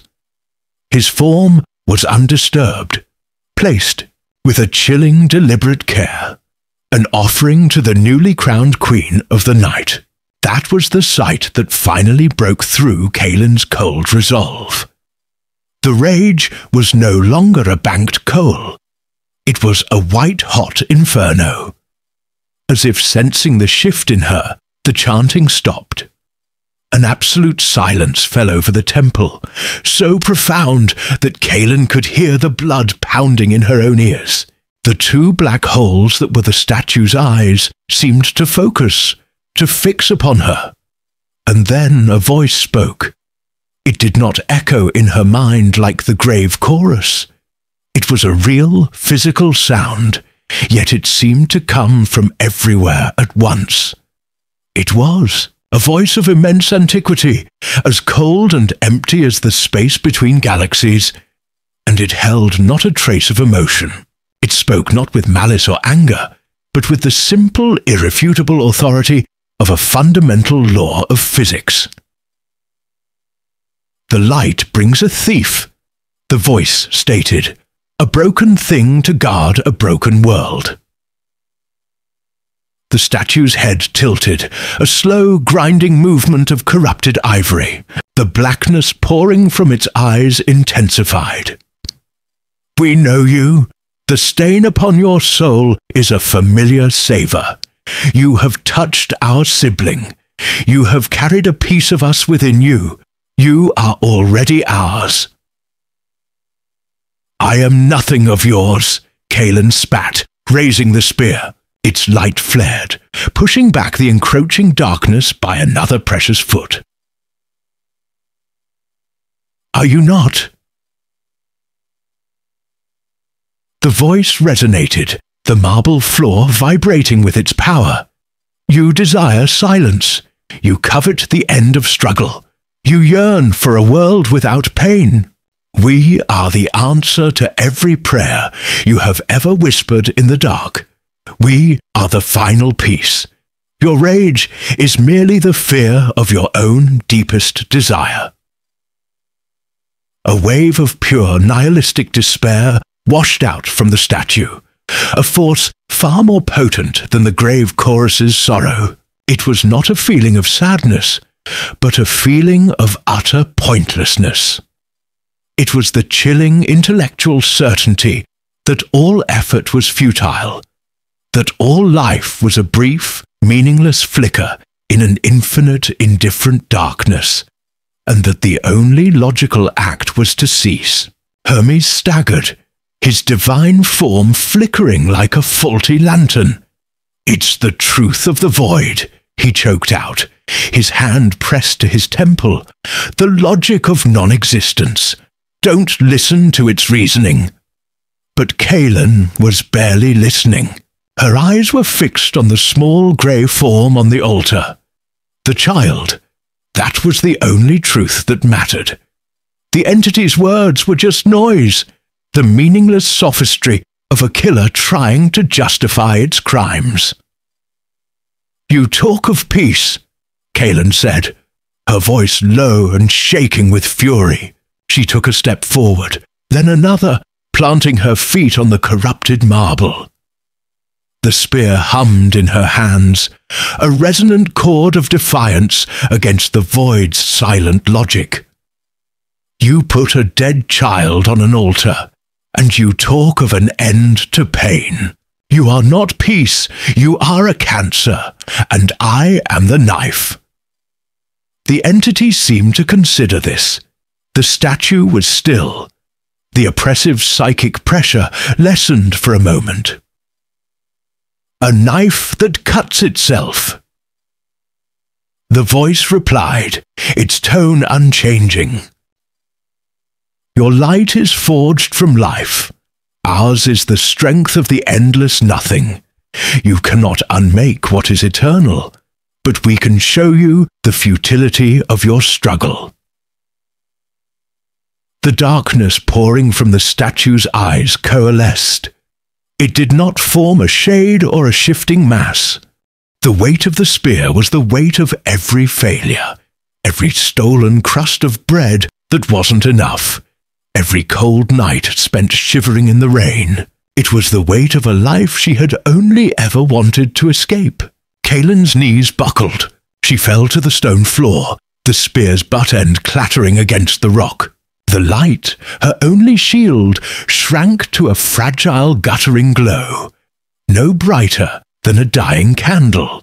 The shadows of the chamber lunged, stretching like starved things towards a final meal. Hermes took a step towards her, his face a mask of alarm, but a wall of shimmering, sorrowful energy solidified between them, thrown up by the grave chorus. He was cut off. Yes. The chorus of whispers sighed in her mind, a sound of dreadful, loving pity. Oh, let it go. The light only shows you what you have lost. The darkness asks for nothing. Let go. Her fingers, numb and clumsy, began to uncurl. The feel of the ashwood shaft was the last connection to a fight she no longer had the strength to wage. What was she fighting for? A city of ghosts? A world that had never shown her a moment's kindness? The whispers were right. The struggle was the poison. The silence was the cure. Her mother's face floated in her mind, a ghost woven from shadow and regret. Rest, my child. It's over now. And that was the mistake. The word rest struck a dissonant chord in the core of Kaelin's being. Rest was for the dead. Rest was what happened when you gave up, when you let the bigger man take your coin, when you didn't run fast enough. Her entire existence had been a testament to the refusal to rest. Every scar on her body was a lesson learned, every callus on her hands a victory of survival. The grave chorus, in its ancient weary sorrow, did not understand the furious, desperate, and ugly tenacity of a life that had been nothing but struggle. It offered her peace, but Kaelin didn't know peace. She knew rage, the cold, hard, clarifying rage that had steadied her hand when she'd cut a fat merchant's purse. The hot, defiant rage that had fueled her climb up a slippery wall in a storm. The deep, aching rage at the injustice of a world that let a good woman like her mother die of a cough while lords feasted. This creature was wearing her mother's face and speaking of rest. It was the ultimate violation, a new energy, dark and hot, uncoiled in her gut. It wasn't the pure golden life force of the spear. It was her own. It was the grime under her fingernails, the iron tang of blood in her mouth, the thief's spiteful pride. You know nothing about me, she snarled, the words a raw tear in the fabric of whispers. Her fingers did not just tighten on the spear. They clamped down like a vice. The small, flickering candle flame of its light did not simply return to its former strength. It erupted. It was no longer the warm, gentle light of the dawn. It was the searing, furious white of a lightning strike. It was the merciless glare of a forge, burning away all impurities. The golden hue was gone, replaced by a pure, incandescent whiteness that bleached the very shadows, making them recoil not in fear, but in agony. Kaelin rose, first to one knee, then to her feet. She was no longer stooped under the weight of her grief, but stood straight, her sorrow reforged into a spine of steel. She levelled the spear, its point a miniature, vengeful sun. The grave chorus recoiled, its amorphous form contracting, the ghostly faces within its mass twisting from sorrowful temptation to shrieking terror. Pain. It hissed, the unified voice fracturing into 1,000 panicked shards. So much pain, so much anger. This is not the light of life. Life is pain, Kaelin bit out, taking a step forward. The light from the spear flared with each word. Life is anger. Life is the struggle. You stole these memories, but you never understood them. You wallow in their sadness, but you ignore their strength. You are a parasite that feeds on tears. You want my grief? Then take it all. She closed her eyes for a second, not in weakness, but in focus. She didn't push the memories away. She drew them in. Her mother's death, every hungry night, every beating, every betrayal. She gathered all the darkness within herself, all the pain the creature had tried to use against her, and she pushed it, not into the spear, but through it. She used the spear as a lens, a focusing crystal for her own defiant, wounded soul. The spear's light changed again. It became a focused beam, a coherent lance of pure weaponized will, and it struck the grave chorus. There was no sound in the air, but in Kaelin's mind, the psychic scream was the sound of 1,000 crystal goblets shattering at once. The mass of shadows and faces was pierced by the white-hot beam of her focused rage. The creature did not dissolve like the shade. It was a knot of stolen grief, and her own sharper, more potent grief was tearing it apart from the inside. The ghostly faces within the mass flared brightly, one by one. Their expressions were no longer of sorrow, but of shock, of release. The son lost in the war, the spurned lover, the old man who yearned for the sea. Their stories, held in stasis for centuries, were finally allowed to end. Their grief, which had been the creature's strength, was now its undoing. Each freed memory was a fresh tear in its cohesion. The grave chorus thrashed, its shadowy form boiling away under the relentless assault. It was like watching a tapestry of night being unraveled thread by thread. The whispers in her head died, replaced by a profound final silence. Not the hungry silence of the Skotadi, but the true peaceful silence of an empty room after a long and terrible storm. When the light faded back to its steady golden glow, the chamber was empty. The oppressive psychic weight was gone. The air was still cold and damp, but it was just the cold of a cave, not the chill of the grave. The shadowy tendrils that had lined the tunnels had vanished. Kaelin stood in the center of the chamber, breathing heavily. The spear was light in her hands again. She felt hollowed out, drained but also clean. She had faced the worst of her own past, and had not been consumed by it. She had used it. The shimmering wall of energy that had blocked Hermes flickered and died. He rushed to her side, his ancient eyes wide with a mixture of awe and concern. "Kaelin!" He started, reaching for her, then stopping himself, as if unsure if she were made of glass or iron. "What did you do?" "I gave it what it wanted," she said, her voice rough. She looked at him, and for the first time he saw no fear in her eyes, no desperation, only a cold, hard resolve that was more intimidating than any divine fury he had ever witnessed. "It wanted my despair. I just made sure it choked on it."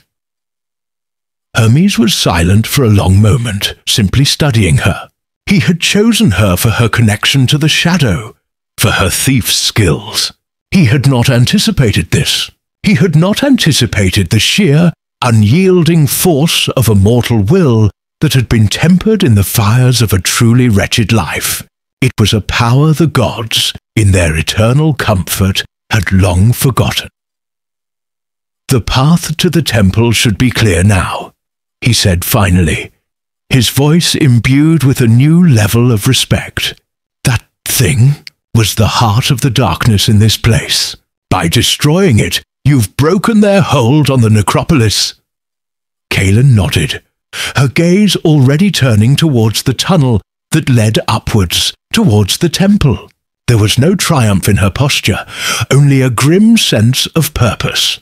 The victory had cost her something, a piece of her own bruised soul offered up as fuel. But it had also given her something in return, certainty. She was no longer a pawn of fate or a tool of the gods. The spear was hers, the fight was hers, and the rage that drove her was the most potent weapon she possessed. "Let's finish this," she said, and started walking. A tremor ran up the spear's shaft and into Kaelin's arms.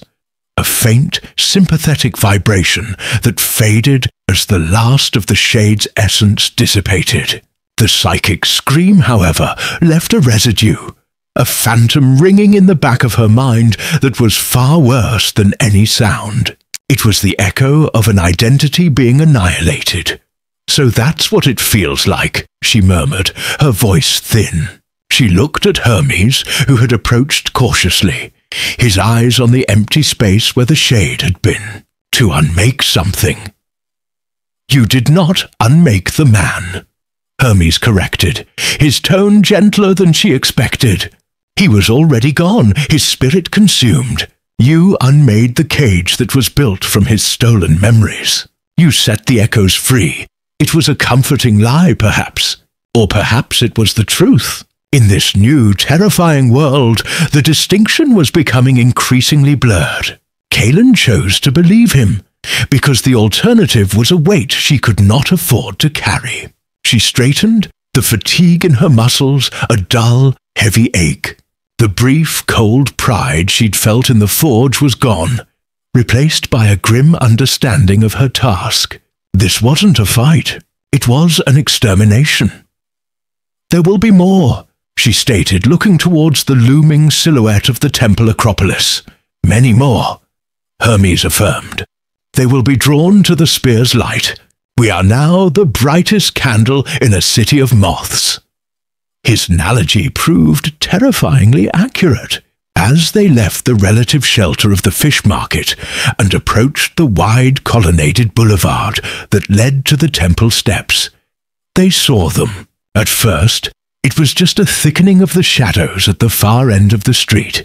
Then the shadows began to move, to coalesce. Dozens of them, a silent, shuffling army of silhouettes, each one a walking void. Their featureless heads all turned in their direction. They weren't rushing. They were simply assembling, a black tide rising to meet the single point of light. Kaelin's breath hitched. She had defeated one. She could likely defeat another. But this was a legion. Each one she destroyed would be a battle, a draining of her will, a fresh psychic scar. She would be overwhelmed in minutes. "This is not a fight we can win," Hermes said, his voice low and urgent. He placed a hand on her shoulder, ready to pull her back into the maze of alleys. "They are drawn to you. We must find another way." "There is no other way," Kaelin said, her eyes scanning the rooftops, the familiar pathways of her trade. But the architecture was wrong, twisted. A simple jump between buildings was now a leap into a disorienting maw of shadow. The main roads are all that's left. The alleys, they feel wrong. They don't go where they should anymore. The Skotadi are not just occupying the city, they are digesting it, Hermes agreed. They are imposing their own geometry of despair onto it. But you know this place, Kaelin, better than I. Think, not as a warrior, but as a thief. When the main gate is barred and the walls are manned, how does a thief enter the castle? His question cut through her rising panic. The answer was immediate. A piece of ingrained, hard-won knowledge. You don't go over. You go under. Her gaze dropped from the warped rooftops to the heavy iron grate of a storm drain at their feet. It was a place of filth and refuse, a part of the city no one ever looked at. The hidden ways.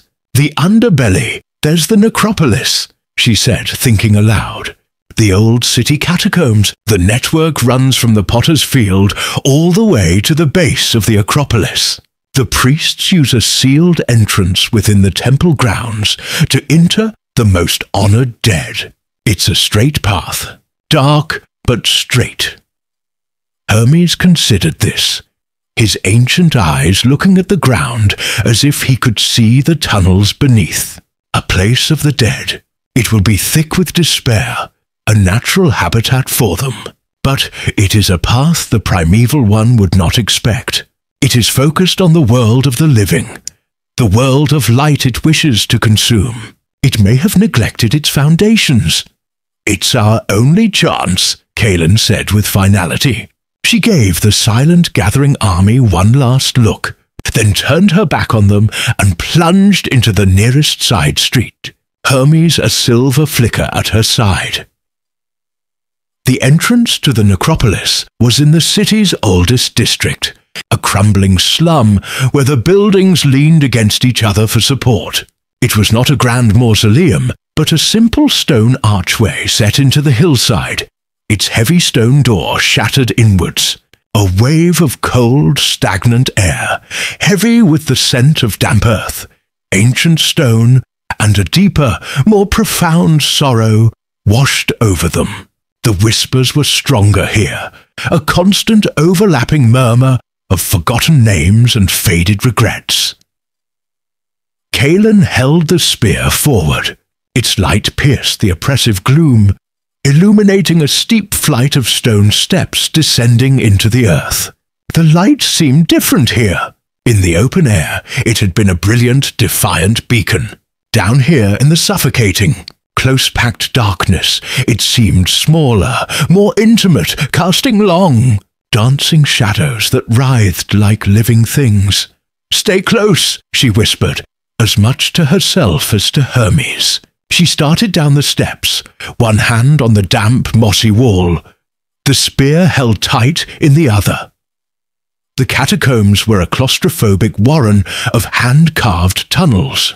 The walls were lined with thousands of burial niches, each one a dark, gaping mouth. Some still held the bones of their occupants, while others were empty, their contents long turned to dust. The air was still and heavy. The only sound the soft scrape of Kaelin's feet on the gritty floor and the faint, almost inaudible flutter of Hermes's sandals. The deeper they went, the more the nature of the Skataadi's presence changed. On the surface, it had been a creeping tide. Here, it was an infection that had taken root in the very marrow of the place. Shadowy tendrils, thick as ropes, snaked out of the empty niches, pulsing with a faint, malevolent light. They didn't attack, but they followed their progress, a silent, watchful escort. The whispers intensified, coalescing from a general murmur into distinct, heartbreaking phrases that seemed to emanate from the walls themselves. "My son, he never came home from the war. She promised she would love me forever. I just wanted to see the ocean one more time. The collective grief of 1,000 years. Hermes murmured, his face a grim mask in the spear's light. "They are weaving it into a weapon." Kaelin gritted her teeth, trying to block out the voices. She focused on the path, on the feel of the spear in her hand, on the warmth of its light. But the voices were insidious. They bypassed her ears and spoke directly to the part of her that remembered being a hungry, lonely orphan, huddled in a rain-swept alley. The part of her that had dreamed of a vineyard not just for the wealth, but for the peace, for a place to finally stop running. They came to a larger chamber, a circular room where several tunnels converged. In the center of the room, the source of the voices was waiting. It was not a single shade. It was a churning, amorphous mass of shadow, roughly humanoid in shape, but constantly shifting. Within its roiling form, dozens of faint, ghostly faces would appear for a moment, before being swallowed back into the darkness. The faces of the dead, whose grief and memories it had consumed. It had no eyes, but Kaelin felt its attention lock onto her, a psychic pressure that was suffocating. This was not a vessel for a single shard of darkness. This was a chorus of stolen sorrow, given form, and a singular, hateful purpose.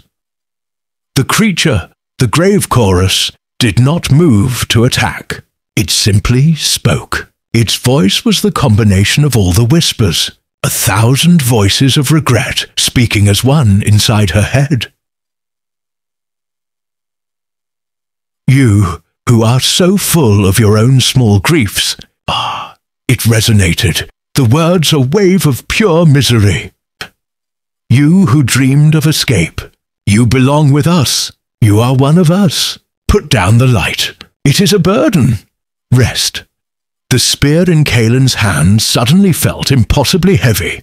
The exhaustion from her climb, from the fight in the forge, from the battle in the market, crashed down on her all at once. Her knees felt weak. The thought of just stopping, of letting the silence take her. It was a seductive, venomous temptation. She saw her vineyard in Naxos, but the image was wrong. The grapes were grey, turning to dust on the vine. The sun was a cold white disk in a black sky. The peace it offered was the peace of the grave. Kaelin, fight it! Hermes' voice sounded distant, tinny, as if from a great distance. It's an illusion, a lie woven from despair. But the grave chorus was relentless. It showed her mother's face, not smiling in the sun, but pale and gaunt in her final moments, whispering Kaelin's name with her last rattling breath. It showed her every time she had been beaten, betrayed, or left hungry. It took every scar on her soul and poured salt into the wound. You have never known a day of peace. The voices whispered, You have fought and stolen and scraped for a life that has given you nothing but pain. We offer an end to that pain, an end to the struggle. Join the silence. Her grip on the spear loosened. The light flickered, its golden radiance dimming to a pale, sickly yellow. The shadows in the chamber surged forward, emboldened. Her own despair was a feast, and they were starving. She was drowning in a sea of sorrow, and she was forgetting how to swim. The god nodded, his expression unreadable. He led her to the obsidian shore, where the strange, breathable water lapped silently. Kaelin didn't hesitate. She took a deep breath of the forge's warm, metallic air, held the spear tight against her chest with one arm, and stepped into the illuminated tunnel. The water welcomed her like a lost child. The breath of Poseidon returned, filling her lungs with its impossible life, but this time it felt different. The golden light emanating from the spear suffused the water around her, transforming the tunnel from a mysterious divine passage into a place of serene, sacred beauty. The pale, blind fish that had seemed ghostly on the way in now shimmered with borrowed gold, their movements less like aimless drifting and more like a slow, reverent dance around the source of the light. She swam with a newfound ease, the spear feeling almost weightless, an extension of her own will. The messenger moved beside her, his winged sandals propelling him with silent, efficient strokes. You carry it as if you were born to it, he remarked, his voice a clear, resonant sound in the enchanted water. I was born in a gutter, Kaelin replied, her eyes fixed on the tunnel's exit. A growing circle of darker water ahead. It feels warm, like the one clean blanket I ever owned. A small, wry smile touched the god's lips.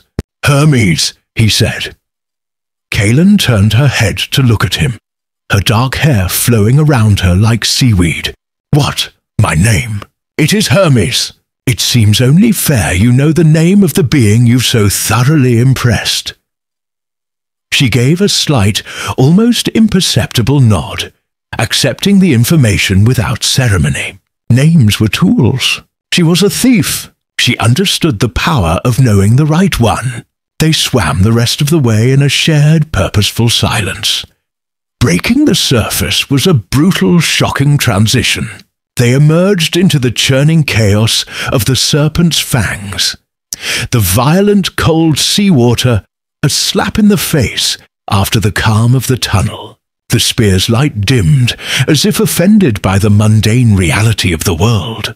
Hermes' grip was on her arm in an instant, his divine strength pulling her from the wave's deadly grasp and depositing her onto the slick, black rocks of the cliffside. She coughed, spitting salt water, her body shivering from the sudden biting cold. But the chill that went deeper had nothing to do with the ocean. Ethel was worse. The pre-dawn light had strengthened. The eastern horizon now a bruised purple, slashed with a thin, hopeful line of pale orange. But that light did not touch the city. A dome of impenetrable, unnatural gloom clung to Ethel, a palpable shroud that swallowed the encroaching daylight. The silence was no longer empty. It was filled with a low, subliminal hum, a vibration of absolute dread that Kaelin could feel in her teeth. The very architecture seemed to have succumbed to the despair of its vanished inhabitants. Rooflines sagged like grieving shoulders. The straight, familiar lines of the streets seemed to curve in on themselves, creating disorienting labyrinthine patterns. The city was not just dead, it was actively dying, its very bones being warped by the alien presence within it. "It has been busy," Hermes murmured, his gaze sweeping across the twisted cityscape. The weariness was back in his eyes, deeper than before. The primeval one, it is remaking the city in its own image, a nest of non-existence. Kaelin's grip tightened on the spear. Its gentle warmth was a defiant anchor in the spreading cold. "The temple is that way," she said, pointing with her chin towards the city's heart. The direction was instinctual, a navigator's sense she'd always possessed, but now it was augmented by a strange pull, a loathsome magnetism drawing her towards the source of the blight. They began to move, climbing from the cliffs into the warped streets. Walking through Ethel was now like traversing a nightmare. The grey, desiccated husks of the citizens were still there, but some had been changed. A knot of guards near the western gate were no longer separate figures, but had been fused together, their forms melting into a single, silent, multi-limbed statue of screaming horror. The vibrant murals on the walls of the agora had not just been bleached of colour, but the plaster had peeled and curled to form mocking, empty-eyed faces that seemed to watch them pass. The whispers returned, no longer targeted but a constant ambient malice. They slithered from the darkened alleyways, dripped from the sagging eaves. Lost, forgotten, all turns to dust. Why struggle? Silence is peace. Do not listen, Hermes warned, his eyes darting from side to side. It is the echo of all the lives it has consumed. It uses their memories as lures. Kaelin didn't need the warning. She was focused on the spear. Where its pure light fell, the unnatural gloom seemed to thin, the whispers receding to a faint hiss.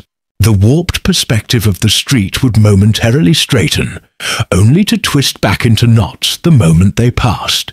They were a tiny island of reality moving through a sea of encroaching madness. She was the lighthouse, and the spear was her flame. They were halfway to the temple, cutting through the fish market, when the first real threat appeared. It shambled out from behind an overturned cart. It had once been a man. A large, burly stevedore Kaelin recognized from the docks. But his form was no longer solid. He was a silhouette woven from the deepest shadows, his shape held together by a malevolent will. Wisps of darkness bled from him like smoke, and where his eyes should have been were 2 points of chilling, absolute void. He was not a husk. He was a vessel, animated by a shard of the Skotadi's essence, a shade. Hermes instinctively moved to intercept it, but then pulled back, a look of frustration on his face. "I cannot," he gritted out. "Its very touch would be like a poison to me. It is yours to face, Kaelin." The shade fixed its void-like gaze on her on the spear. It let out a soundless scream, a shriek of pure hatred that Kaelin felt in her soul, and charged. It moved with a lurching, unnatural speed, its shadowy limbs stretching and contracting. Kaelin's instincts took over. She was no soldier. Her first impulse was not to stand and fight, but to evade. She dropped low, letting the shade's grasping smoke-like claws pass over her head. She spun, bringing the spear around not in a warrior's thrust, but in a thief's slash, meant to cut a purse string. The effect was instantaneous and spectacular. The spearhead of solidified light made contact with the shade's torso. There was no impact, no sound of tearing flesh. There was only a blinding flare of white light and a high-pitched harmonic chime. The shadow stuff of the creature's body did not burn or bleed. It simply unraveled, dissolving like ink in water where the light touched it. The shade recoiled, its form flickering violently, a huge glowing gash of nothingness in its chest. But it wasn't destroyed. The void in its eyes fixed on her with an even greater intensity. It had felt the light, and it hated it with a totality that was terrifying. "It is a vessel!" Hermes shouted from a safe distance. "The shard of darkness within it is its heart. You must destroy the core." The shade lunged again, more cautiously this time, its shadowy form shifting, making it a difficult target. It was learning. Kaelin dodged and weaved, her street-honed agility serving her better than any formal training. She used the market stalls as obstacles, leaping over crates of grey, dusty fish, ducking under awnings that dripped with congealed shadow. She was not fighting it. She was maneuvering, looking for an opening, just as she would when trying to get past a city guard. The spear was a part of her now, its light a shield. The shade's shadowy tendrils would lash out, only to sizzle and retract inches from her skin. But she couldn't keep dodging forever. The market was a maze, but a finite one. She saw her chance. The shade, in its eagerness to get to her, tried to phase through a thick marble column. But the column, a piece of the old city, still held some faint residual essence of its own history, its own reality. The shadow creature slowed, its form snagging for a split second. It was all Kaelin needed. She didn't charge. She didn't roar a battle cry. She did what a thief does best. She saw a vulnerability and exploited it with brutal efficiency. She reversed her grip on the spear, holding it like a short stabbing blade, and lunged forward, not at the creature's chest, but at its head. She drove the spear's butt end, a simple cap of polished bronze, into the ground, using it as a pivot. Her body swung up and around in a fluid, acrobatic kick, her cloth-wrapped foot striking the spear's shaft and driving the point of light forward with the force of her entire body. The spearhead plunged directly into the creature's face, into the twin voids of its eyes. The silent scream it had given before was nothing compared to this. A wave of pure psychic agony washed over Kaelin, a shriek of something ancient and fundamental being unmade. The shade's entire form blazed with white-hot light from within. For a terrifying instant, Kaelin saw not shadow, but a galaxy of stolen memories. The face of the stevedore laughing, the taste of cheap wine, the feel of the sun on his skin, all flashing and dying in a final agonizing nova. Then it was over. The light vanished. The shade was gone. All that remained was a faint dusting of grey ash on the cobblestones, which a sudden, inexplicable breeze swept away into nothing. Kaelin stood panting, the spear humming in her hands. The fight had lasted less than a minute, but it had drained her more than the entire ordeal in the forge. She had not just killed a monster. She had erased a life that had already been stolen. A final, brutal violation. The silence that followed was more jarring than the noise had been. It pressed in on Kaelin's ears, a ringing void where the symphony of destruction had been. Every muscle in her body screamed, a chorus of deep aches and sharp, stinging burns. Her hands, raw and blistered, throbbed in time with her hammering heart. She hung from the silent hammer, the chasm of molten rock still radiating a formidable dry heat below her. For a long moment, she just breathed, each inhalation a ragged, desperate thing. A blur of silver resolved into the messenger beside her, his winged sandals hovering effortlessly in the hot air. He didn't offer a hand, but his presence was a steadying force. His mocking smile was gone, replaced by an expression of profound, unadulterated shock. "In all my years," he said, his voice quiet in the vast chamber, "and they are as numerous as the stars you have forgotten how to name. I have never seen a mortal do that." Kaelin had no witty retort. She let go, her body too exhausted to climb down. She dropped the last 10 feet, landing in a crouch on the central platform, her knees screaming at the impact. The obsidian floor was smooth and warm beneath her feet. She looked at her hands. They were scraped raw, blackened with soot and grease, but they were steady. She had faced a god's wrathful machine and silenced it. A strange, unfamiliar feeling stirred in her chest, beneath the terror and the guilt. It felt a little like pride. "The spear," she said, her voice a hoarse croak. She pushed herself to her feet and turned towards the anvil. Now that the forge was quiet, the true nature of the place was revealed. It was a sanctuary of creation. The light from the chasm was not the angry red of a volcano, but the warm, life-giving orange of a master smith's hearth. The runes that covered every surface pulsed with a gentle rhythmic light, like a sleeping heart, and on the anvil the spear of Hera waited. It didn't look like a weapon. It looked like a promise. The light it cast was not the flickering, uncertain light of a torch, but a steady, pure white radiance that seemed to push back the very concept of shadow. As they approached, the whispers started again. This time, they were not a venomous alien language. They spoke in her own voice, her own thoughts twisted into weapons. "You see the light? A thing of beauty, like the serpent's kiss. Touch it. It will turn to dust, just like your hope, just like your city."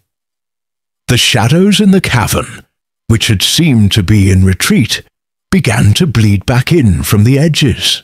The gentle pulsing of the runes on the walls began to stutter, to dim.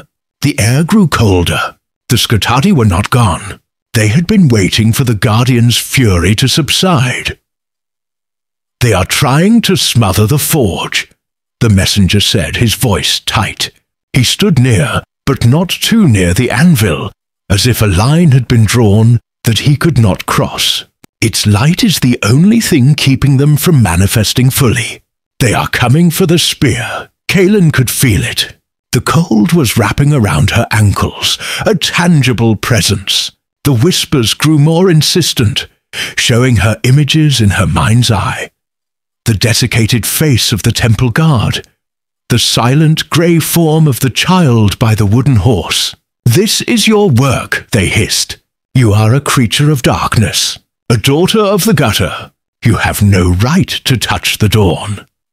She faltered, her steps slowing. The guilt was a physical weight, a shroud of ice. Who was she to wield a sliver of sunlight? She was a thief who had brought a plague of night upon her home. They were right. "Kaelin, look at me." The messenger's voice cut through the mental fog. His eyes were burning with an intensity she hadn't seen before. "Listen to me. They are feeding on your despair. It gives them purchase in this world.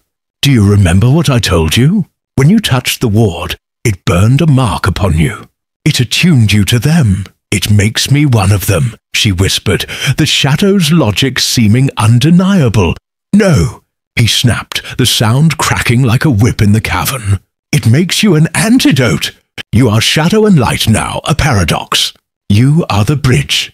The pure light of the spear would annihilate a creature of true darkness, and it would scour a soul of pure light who tried to wield it against them. But you can hold both. You are the vessel that can carry the dawn into the heart of the night. It is not a stain, Kaelin. It is your weapon, your qualification. Now stop listening to them and start listening to me. Take the spear." His words were a lifeline. She clung to them, her mind fighting to push back the tide of self-loathing. The vessel, not a sinner but a tool. It was a cold comfort, but it was enough. She took another step, then another. The light from the spear was warm on her face, a stark contrast to the deathly chill creeping up her legs. The shadows lashed out, no longer just whispers, but tendrils of tangible cold, wrapping around her, trying to drag her down, to freeze her will. She could see Ethel again, every grey, lifeless street. But this time something else was there, a memory unbidden. Her mother years ago, humming a half-forgotten tune while mending a fishing net. The late afternoon sun turning her dark hair to bronze. The taste of a stolen honey cake, sweet and rich on her tongue.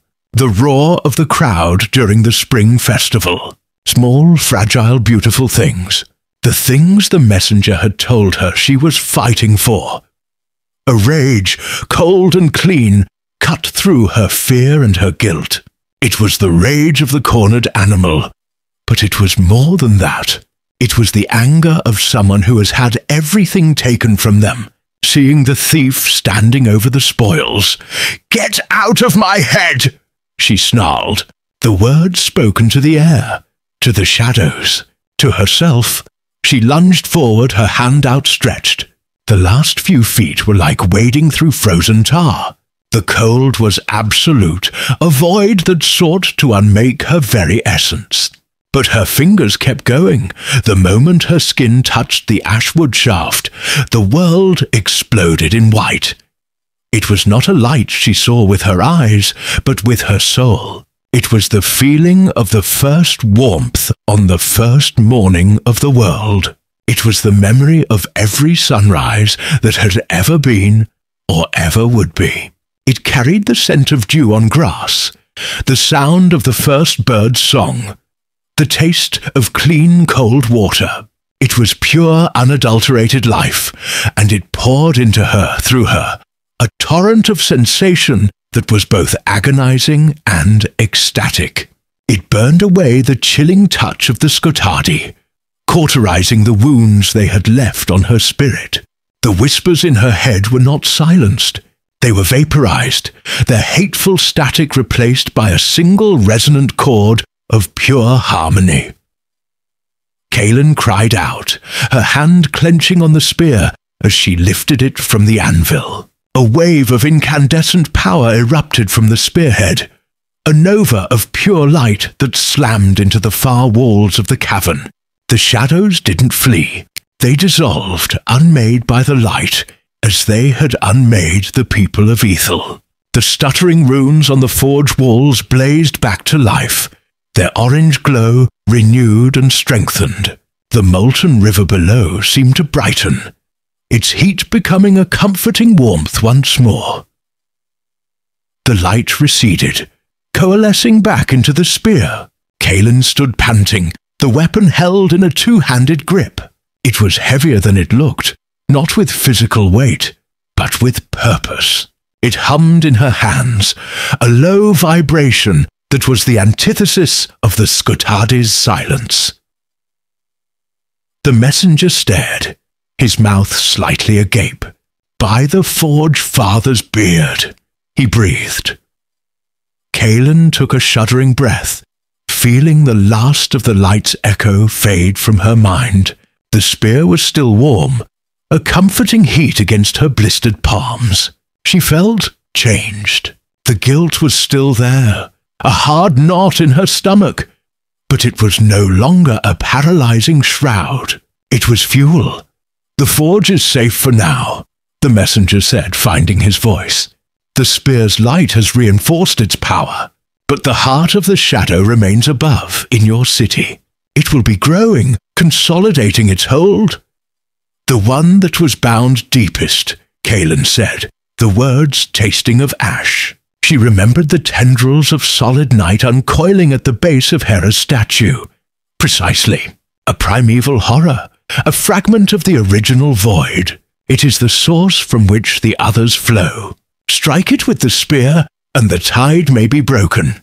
The Skotadi that have spread through the city, severed from their heart, will wither. Kaelin looked down at the weapon in her hands. It was a tool of the gods, a piece of creation's first moment. She was a gutter thief. The absurdity was still there, but it no longer felt like a joke. It felt like destiny, in all its cruel, ironic glory. "How do we get back?" she asked, her voice steady now, hard. "The same way we came. But this time," he gestured with his head towards the submerged tunnel. "The path will be clearer." She followed his gaze.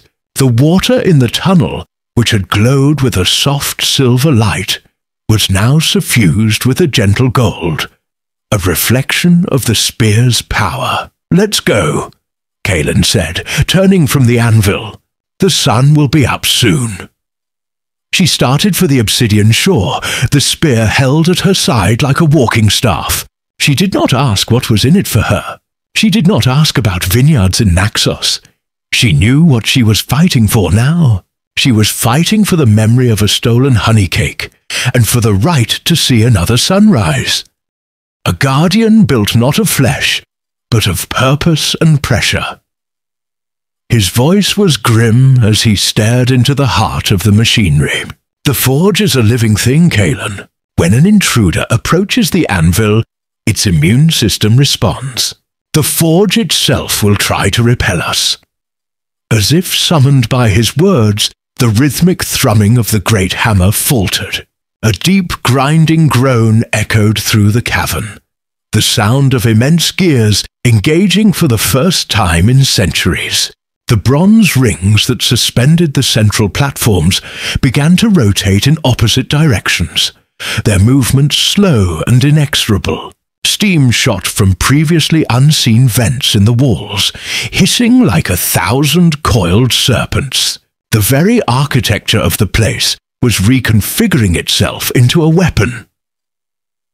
From the molten chasm below, a colossal arm of articulated bronze and obsidian rose, dripping lava that hissed as it hit the cooler air. It was not shaped like a human arm.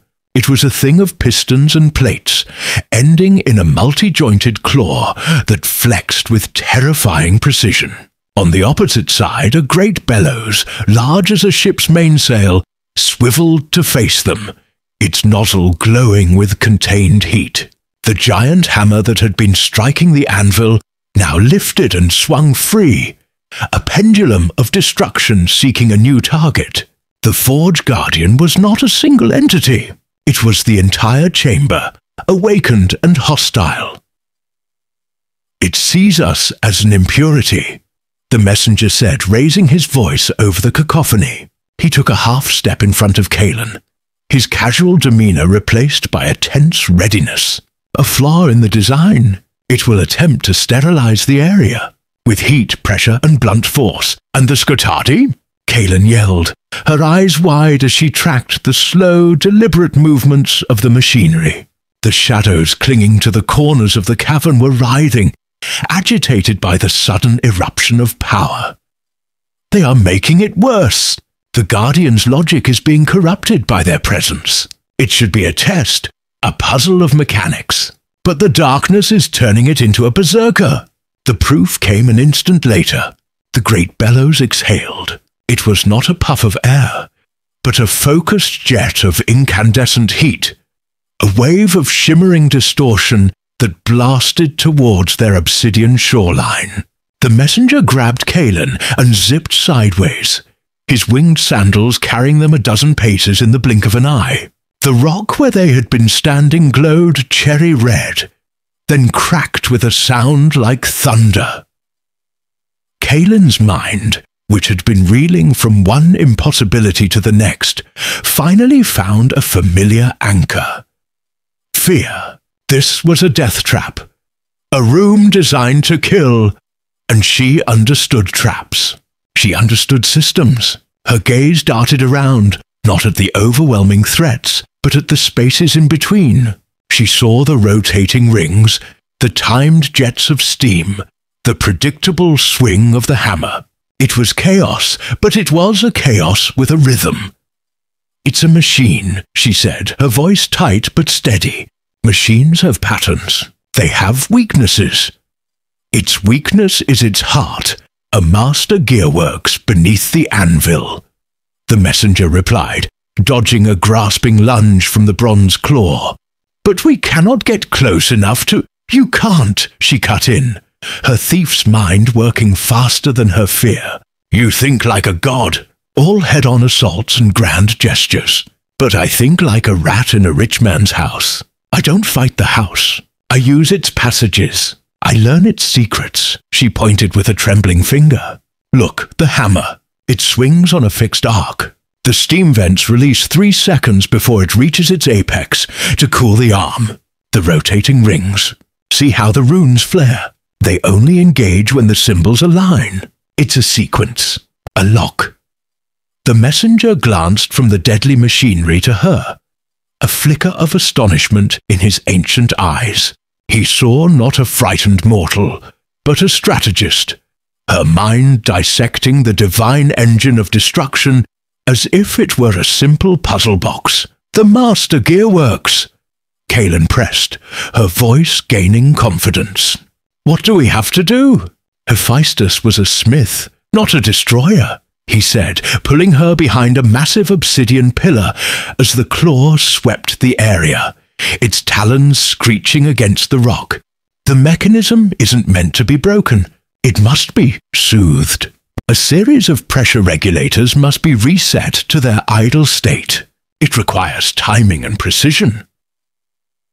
"Tell me where they are," Kaelin commanded, her fear now a cold, sharp tool in her hand. For the next minute, huddled behind the pillar, the messenger gave her a frantic, hurried blueprint of the Guardian's vital points. 3 primary regulators, each linked to one of the main weapons, the bellows, the claw, the hammer. To reach them, she would have to climb the machinery itself, to become a ghost within the god machine. "It's suicide," he finished, shaking his head. "It's what I do," Kaelin countered. "You just have to buy me time. Can you be a distraction?" A slow, wolfish grin, the first genuine expression she'd seen from him, spread across his face. "Child," he said, his voice laced with a dangerous mirth. "I am the god of tricksters, travelers and thieves. Being a distraction is my oldest and finest art." And then he was gone. He moved in a blur of silver light, a taunting comet darting across the cavern. He zipped over the claw, letting it snap at empty air. He danced just ahead of the jet of fire from the bellows, leading its aim towards the far walls. The Guardian, its logic already frayed by the Skotadi's influence, became fixated on this impossibly fast, infuriating gnat, its movements growing more erratic and violent. That was Kaelin's chance. She broke cover and ran for the base of the nearest rotating ring. The air was scorching, the noise a physical blow. She leapt, her calloused fingers finding purchase on a carved bronze rune. The metal was hot enough to sting but not to burn. She began to climb. Her life as a thief had been a vertical one, spent on walls and rooftops, and her body responded instinctively. She moved with an economy of motion, her muscles taut, her mind focused solely on the next handhold. The first regulator was near the base of the bellows. To reach it, she had to cross a narrow catwalk, just as a jet of steam was due to vent. She counted the beats of the hammer, just as she had counted the steps of a guard. 5, 6, 7. On the third beat of the next cycle, she sprinted. The steam erupted behind her, a scalding white cloud that would have boiled her alive. She didn't look back. The regulator was a wheel of polished brass, set with 3 crystal levers. The messenger had told her the sequence: sun, moon, forge. She slammed the levers into place. A low hum replaced the bellow's angry roar, and the jet of flame sputtered and died. One down, the Guardian sensed the change.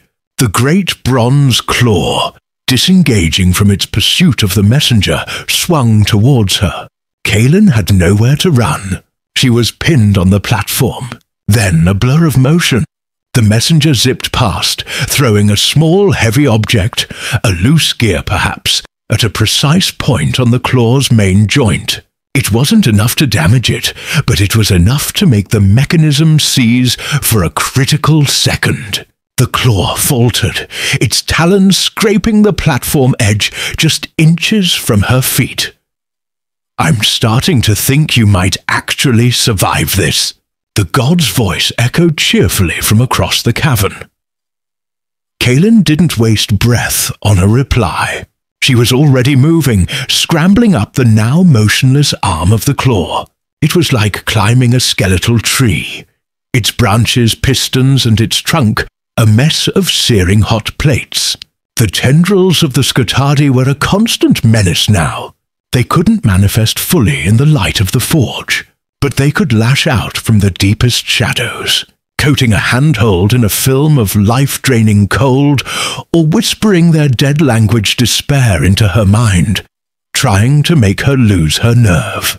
She ignored them, her focus absolute. The second regulator was set deep within the claw's primary joint. She had to wedge herself between 2 massive grinding gears to reach it. The sequence was earth, sea, sky.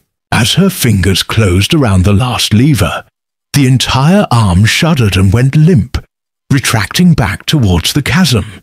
She clung on for dear life as it moved, then dropped onto the central rotating ring, landing with a bone-jarring impact. Only the hammer was left. It was the most dangerous. It swings wide and devastatingly fast. The final regulator was on the axle of the hammer itself, high above the anvil. She would have to ride the great arm up to reach it. She took a deep breath, watching its rhythm. She saw her opening, a half-second where the arm slowed at the top of its arc before crashing down. She waited, her heart a frantic drum matching the forge's beat. As it swung past, she leapt. Her hands closed around the cooling vents on the hammer's haft. The force of the movement almost tore her arms from their sockets, but she held on, her body swinging out over the molten chasm. The heat was a physical presence, baking the air from her lungs. Below, the messenger had stopped his dance, watching her with an expression of stunned awe. She hauled herself up, crawling along the arm as it rose again. The regulator was there, a complex dial of concentric spinning rings. Creation, stasis, unmaking. Her fingers, slick with sweat, fumbled with the cold metal. The Skotadi whispers rose to a fever pitch in her head, screaming of failure and the sweet oblivion of the fall. She set her jaw, forced the noise out, and twisted the final ring into place. For a moment, nothing happened. Then, with a resonant chime that cut through the cacophony, the great hammer slowed. The rotating rings settled into alignment. The grinding of gears ceased. The guardian of the forge was not defeated. It was pacified. The god did not wait for her to find her footing. His grip was an iron manacle on her wrist as he pulled her towards the edge of the lighthouse parapet. For a dizzying, stomach-lurching moment, Kaelin thought he meant for them to jump. Instead, he simply stepped off into the empty air, pulling her with him. She didn't fall. It was a sensation her thief's body, so attuned to gravity and its consequences, could not process. It was like being a stone skipped across the surface of a deep dark pond. The wind shrieked past her ears, a solid, tearing force that stole her breath. Ethel rushed up to meet them, not as a threat, but as a map unrolling in the grey pre-dawn light. The messenger guided their descent with an unnerving, fluid control, his winged sandals leaving faint trails of silver phosphorescence in the air. He was not flying, not truly. He was commanding the space around them, bending it to his will, and she was just cargo. They landed as softly as two feathers in a shipyard on the western edge of the city, a place of dry docks and rope makers, far from the temple. The instant her feet touched the ground, the world snapped back into its proper, terrifying focus. The silence. It was the first thing she noticed. Not the relative quiet of a city sleeping, but a profound and absolute void of sound. There was no wind whistling through the rigging of the docked ships, no creak of wood, no distant cry of a gull. It was a silence that had weight and texture, a smothering blanket woven from nothingness. "This way," the messenger said, his voice shockingly loud in the oppressive stillness. He started moving, not through the main thoroughfares, but along the waterfront, his steps making no sound on the heavy cobblestones. Kaelin followed, her own soft-wrapped feet suddenly feeling clumsy and loud. The devastation was worse than she could have imagined from above. It wasn't destruction, it was subtraction. A cart of fish lay overturned, but the fish weren't rotting.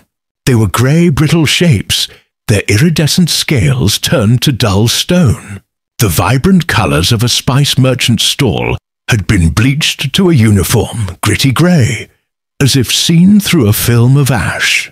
There was no blood, no sign of struggle. There were only the husks of people caught in the last moments of their lives. A watchman, his hand still on the hilt of his sword, his face a mask of sudden, bewildered horror. A woman leaning from a window, a grey, dusty flower still in her hand. Kaelin saw a child's wooden horse, its bright paint scoured away, lying beside a small, still form that she forced herself not to look at. A wave of nausea and guilt so powerful it nearly buckled her knees washed over her. These were her people, the ones she stole from, yes, but also the ones she stood beside in the market, whose arguments she overheard in tavernas, whose lives formed the living tapestry of her world. And she had brought this upon them. "Do not dwell on it," the messenger said, his back to her. He hadn't looked at a single one of the figures. They are echoes now. Their essence is gone. Looking at them is like reading a book after the words have faded. "Their essence is gone, because I wanted a ruby," Kaelin rasped, the words catching in her throat. "You wanted a life," he corrected, turning his head slightly, his profile sharp against the lifeless backdrop. "A common mortal folly. It is the scale of the consequence, not the nature of the desire, that has undone you." His detachment was infuriating, a cold, divine rationality that had no place in this graveyard of human warmth. They moved on, a living god and a guilt-ridden thief walking through a city that had forgotten how to live.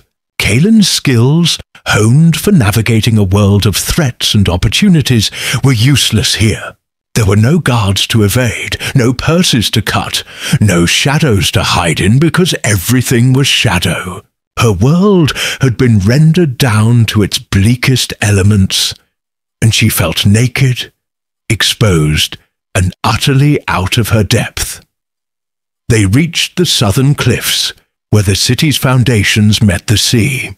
The waves crashed against the rocks below with a thunderous roar, a sound so vibrant and alive it was almost painful to hear after the silence of Ethel. The sea was still itself. The Skotadi had not yet learned to drink the ocean. The messenger stopped before a section of the cliff face that was perpetually slick with spray, a jagged mess of black, knife-like rocks that locals called the Serpent's Fangs. At high tide, the water churned through them with a fury that could tear a ship's hull to splinters. "The path is here," he stated. Kaelin stared at the maelstrom. "Here? There's nothing but death here. Fishermen who fall from these cliffs are never found." "Because the path takes them," he said, his gaze fixed on a point within the churning water. The sunken forge was Hephaestus's first workshop, where he experimented with forces best left undisturbed. When his creations grew too volatile, Poseidon hid the entrance in a place no mortal would willingly go. "The currents here do not pull you out to sea. They pull you in," he pointed. Following his gesture, Kaelin saw it. A flicker of something unnatural in the chaos. For a split second, as a colossal wave drew back, a dark opening was visible at the base of the cliff. A maw of a cave that seemed to inhale the seawater before the next wave crashed over it. "We have to go in there." "The forge is not a place of gentle invitations," the messenger said. "It is a place of power, and power demands a toll. The entrance is the first test." He looked at her, his ancient eyes assessing her fear. "Are you a strong swimmer, child of the gutters?" Before she could answer, he grabbed her arm. "Hold your breath, and whatever you do, do not fight the current. Let it take you." He didn't give her time to protest. He leaped from the cliff edge, pulling her with him into the cold, violent embrace of the sea. The shock of the icy water was a physical blow, driving the air from her lungs. Panic flared in her chest. She was a creature of alleys and rooftops, not the crushing depths. The water was a furious, churning darkness, pulling her down, tumbling her end over end. Her instincts screamed at her to fight, to claw her way to the surface. But the god's grip on her arm was an unyielding anchor, and his words echoed in her mind. "Do not fight the current." She forced her thrashing limbs to go limp, surrendering to the immense power of the ocean. The current seized her, dragging her down and forward at a terrifying speed. Just as her lungs began to burn with a desperate, screaming need for air, they were pulled through the opening. The world changed. The violent churning ceased, replaced by a strange, buoyant calm. They were in a vast underwater cavern, but the water itself was different. It was clear as glass and glowed with a soft internal silver light that seemed to emanate from the stone itself. Strange phosphorescent flora swayed in the gentle current, and schools of blind pale fish drifted past like ghosts. They were still underwater, yet Kaelin found she could breathe. The water filled her lungs, yet it gave her air. A bizarre, magical sensation that was both life-giving and deeply unsettling. The messenger released her arm, his winged sandals paddling gently to keep him oriented. The breath of Poseidon, a blessing on the path. It will not last forever. He swam forward, and Kaelin followed, her movements clumsy at first, then more confident as she learned to trust this impossible environment. They were in a submerged tunnel, the walls of which were not natural rock. They were smooth, carved with immense geometric patterns that pulsed with the same faint silver light. This was the work of a god. As they swam deeper, the water grew warmer, and the light ahead shifted from silver to a deep pulsing orange, like the heart of a banked fire. A low, rhythmic thrum began to resonate through the water, a sound she felt in her bones more than heard with her ears. The sound of a colossal hammer striking an anvil. They emerged into a vast, air-filled dome. The water ended at a smooth obsidian shoreline, and the air was hot and thick with the smell of coal smoke and ozone. In the center of the cavern, suspended over a chasm of molten rock, was the sunken forge. It was a masterpiece of divine architecture, a series of interlocking bronze rings and obsidian platforms, all glowing with internal heat.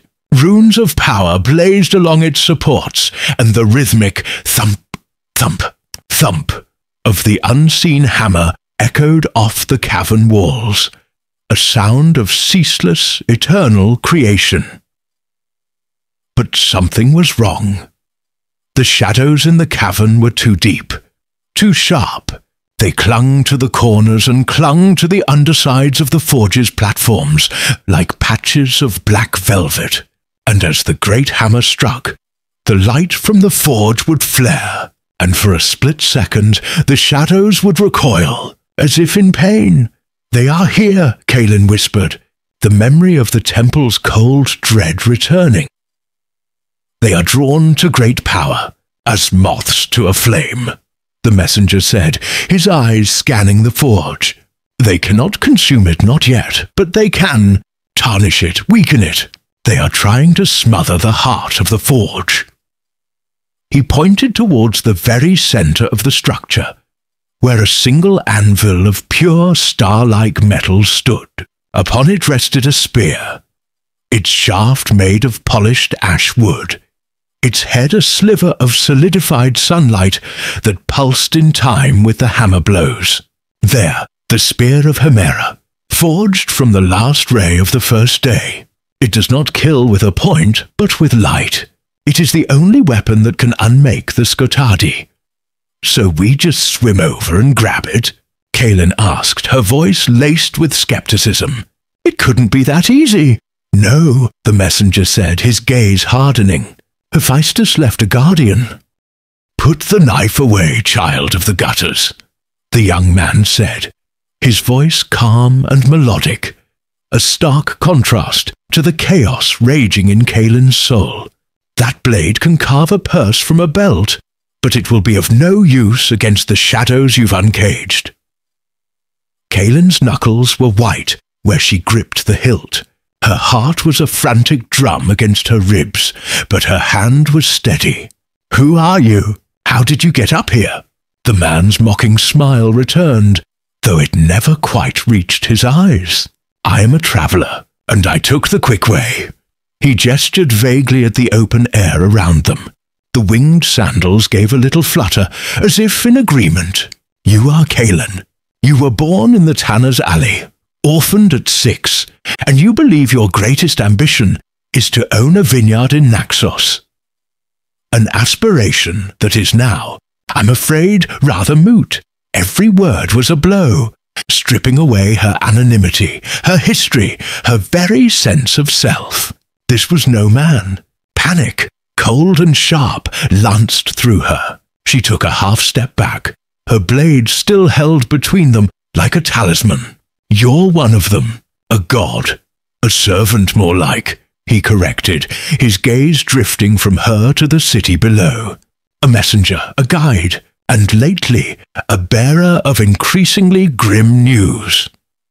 He finally looked back at her, the weariness in his eyes so profound it seemed to pull at the air around him. "The bauble you sought in Hera's temple, it was not a ruby."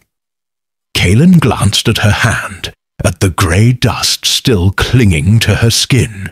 "It turned to ash, because you, a mortal, touched it with greed in your heart. You broke the seal," he explained, his voice losing its light, mocking tone and taking on a graver timbre. "It was a ward, Kaelin, a clot of captured sunlight, a remnant from Apollo's first dawn, set in place millennia ago to bind a wound in the world. A prison, and you just picked the lock." The whispers in her mind echoed his words, a faint, sibilant chorus of agreement. The cold that had settled deep in her bones seemed to intensify. The thing in the temple, the shadows? "The Skotadi," he said, giving the darkness a name. "The Shadekin. They are older than we are, children of the first night, born of the silence before creation. They do not kill, they unmake. They consume essence, memory, light, life. Everything that gives the world texture and warmth they devour, leaving only cold dust and silence behind. He pointed down towards the city. Kaelin forced herself to look. From this height, Ethel was a sprawl of dark shapes and flickering torchlight. But the pattern was wrong.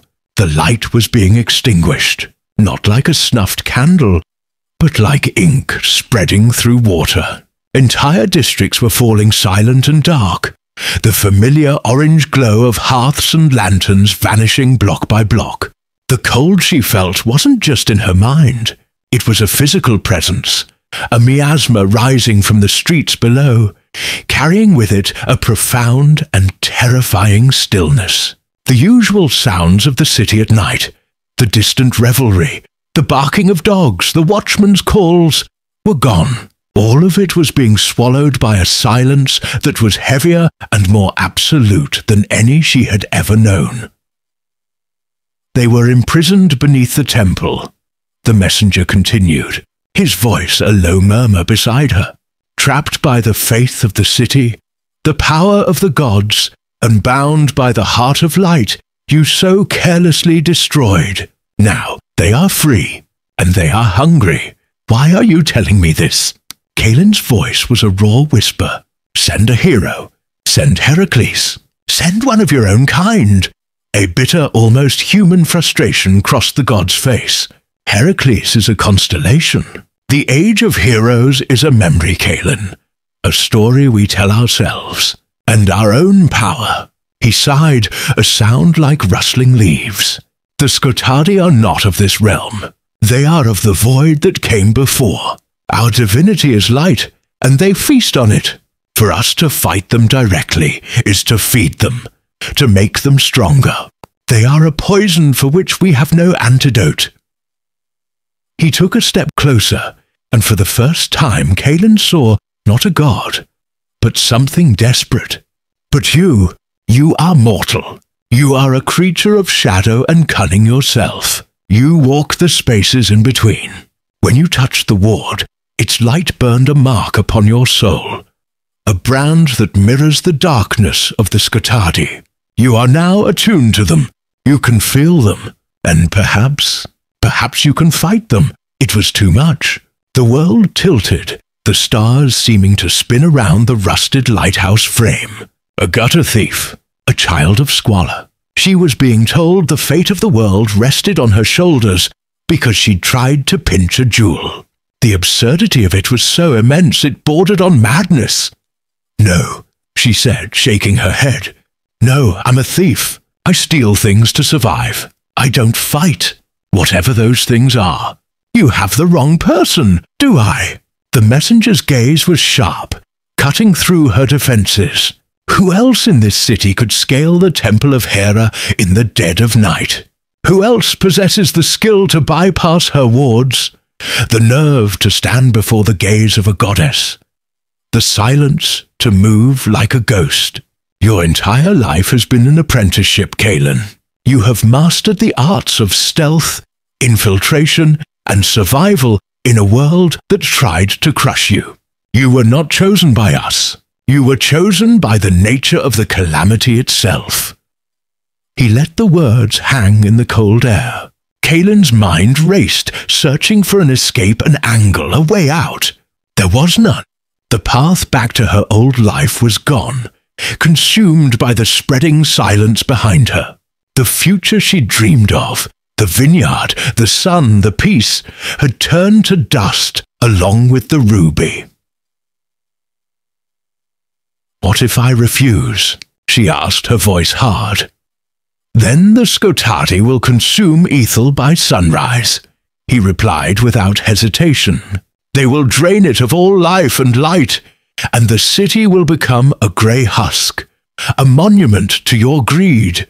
From there, they will creep up the mountain.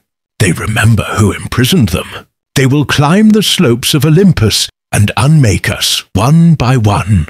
And then they will drink the sun from the sky. There will be nowhere for you to run, Kaelin. There will be no Naxos. There will be no sun. Only the cold, the silence, and the dark. The finality in his tone left no room for doubt. This wasn't a threat. It was a statement of fact. Her choice was to die now. A victim among thousands, or to die later, fighting. A grim resolve began to settle over her terror. It was the same feeling she got when cornered by the city watch in a dead-end alley. The fear was still there, but it was now a tool, honing her senses, sharpening her mind. Fine, she breathed, the word tasting like ash. What's in it for me? The messenger's lips twitched, a flash of the old mockery. A classic mortal question. I offer you the chance to save the world from eternal night, and you ask for payment. The world's never done me any favors, she shot back. I have to know what I'm fighting for. His expression softened, the weariness returning. You're fighting for the sunrise, he said simply, for the taste of wine and the warmth of a fire, for the sound of the sea, for every small, fragile, beautiful thing the Skotadi would erase. If we succeed, your life will be your own again, and perhaps the gods will see fit to grant a boon to the mortal who saved them. A vineyard in Naxos would not be out of the question. It was a sliver of hope, a fragile thing, but it was enough. She straightened up, lowering her knife but not sheathing it. The habit was too deeply ingrained. What do we do? She asked. A flicker of relief passed through the god's ancient eyes. The Skotadi are a tide of darkness, but they have a heart, a source from which they flow, the one who was bound deepest beneath the temple. We cannot kill it with bronze or faith, but there are older things. Weapons forged in the heart of creation. We must go to the sunken forge. I've lived by the sea my whole life. I've never heard of a sunken forge. Of course not. It lies in a place hidden from mortal eyes, and even from most gods, he explained. The path is not easy, and it begins now. The longer we wait, the stronger the darkness becomes. He turned and looked towards the east, where the sky was just beginning to pale from black to the deepest indigo. A faint line of grey was visible on the horizon. A new day was coming, but for the first time in Kaelin's life, the promise of dawn brought with it a chilling, profound dread. She followed his gaze and saw it too. The creeping silence of Ethel seemed to recoil from the nascent light, the shadows pulling back, consolidating in the city's heart. They were not gone. They were merely waiting. Come, the messenger said, holding out a hand that was surprisingly warm and solid. The first step is the longest. Kaelin looked at his hand, then at the knife in her own. She looked at the dying city below, a place she had always cursed, but was now inextricably bound to save. With a deep breath that tasted of salt and fear, she slid her knife back into its sheath and took the god's hand. His grip was firm, a small point of warmth in a world that was rapidly growing cold.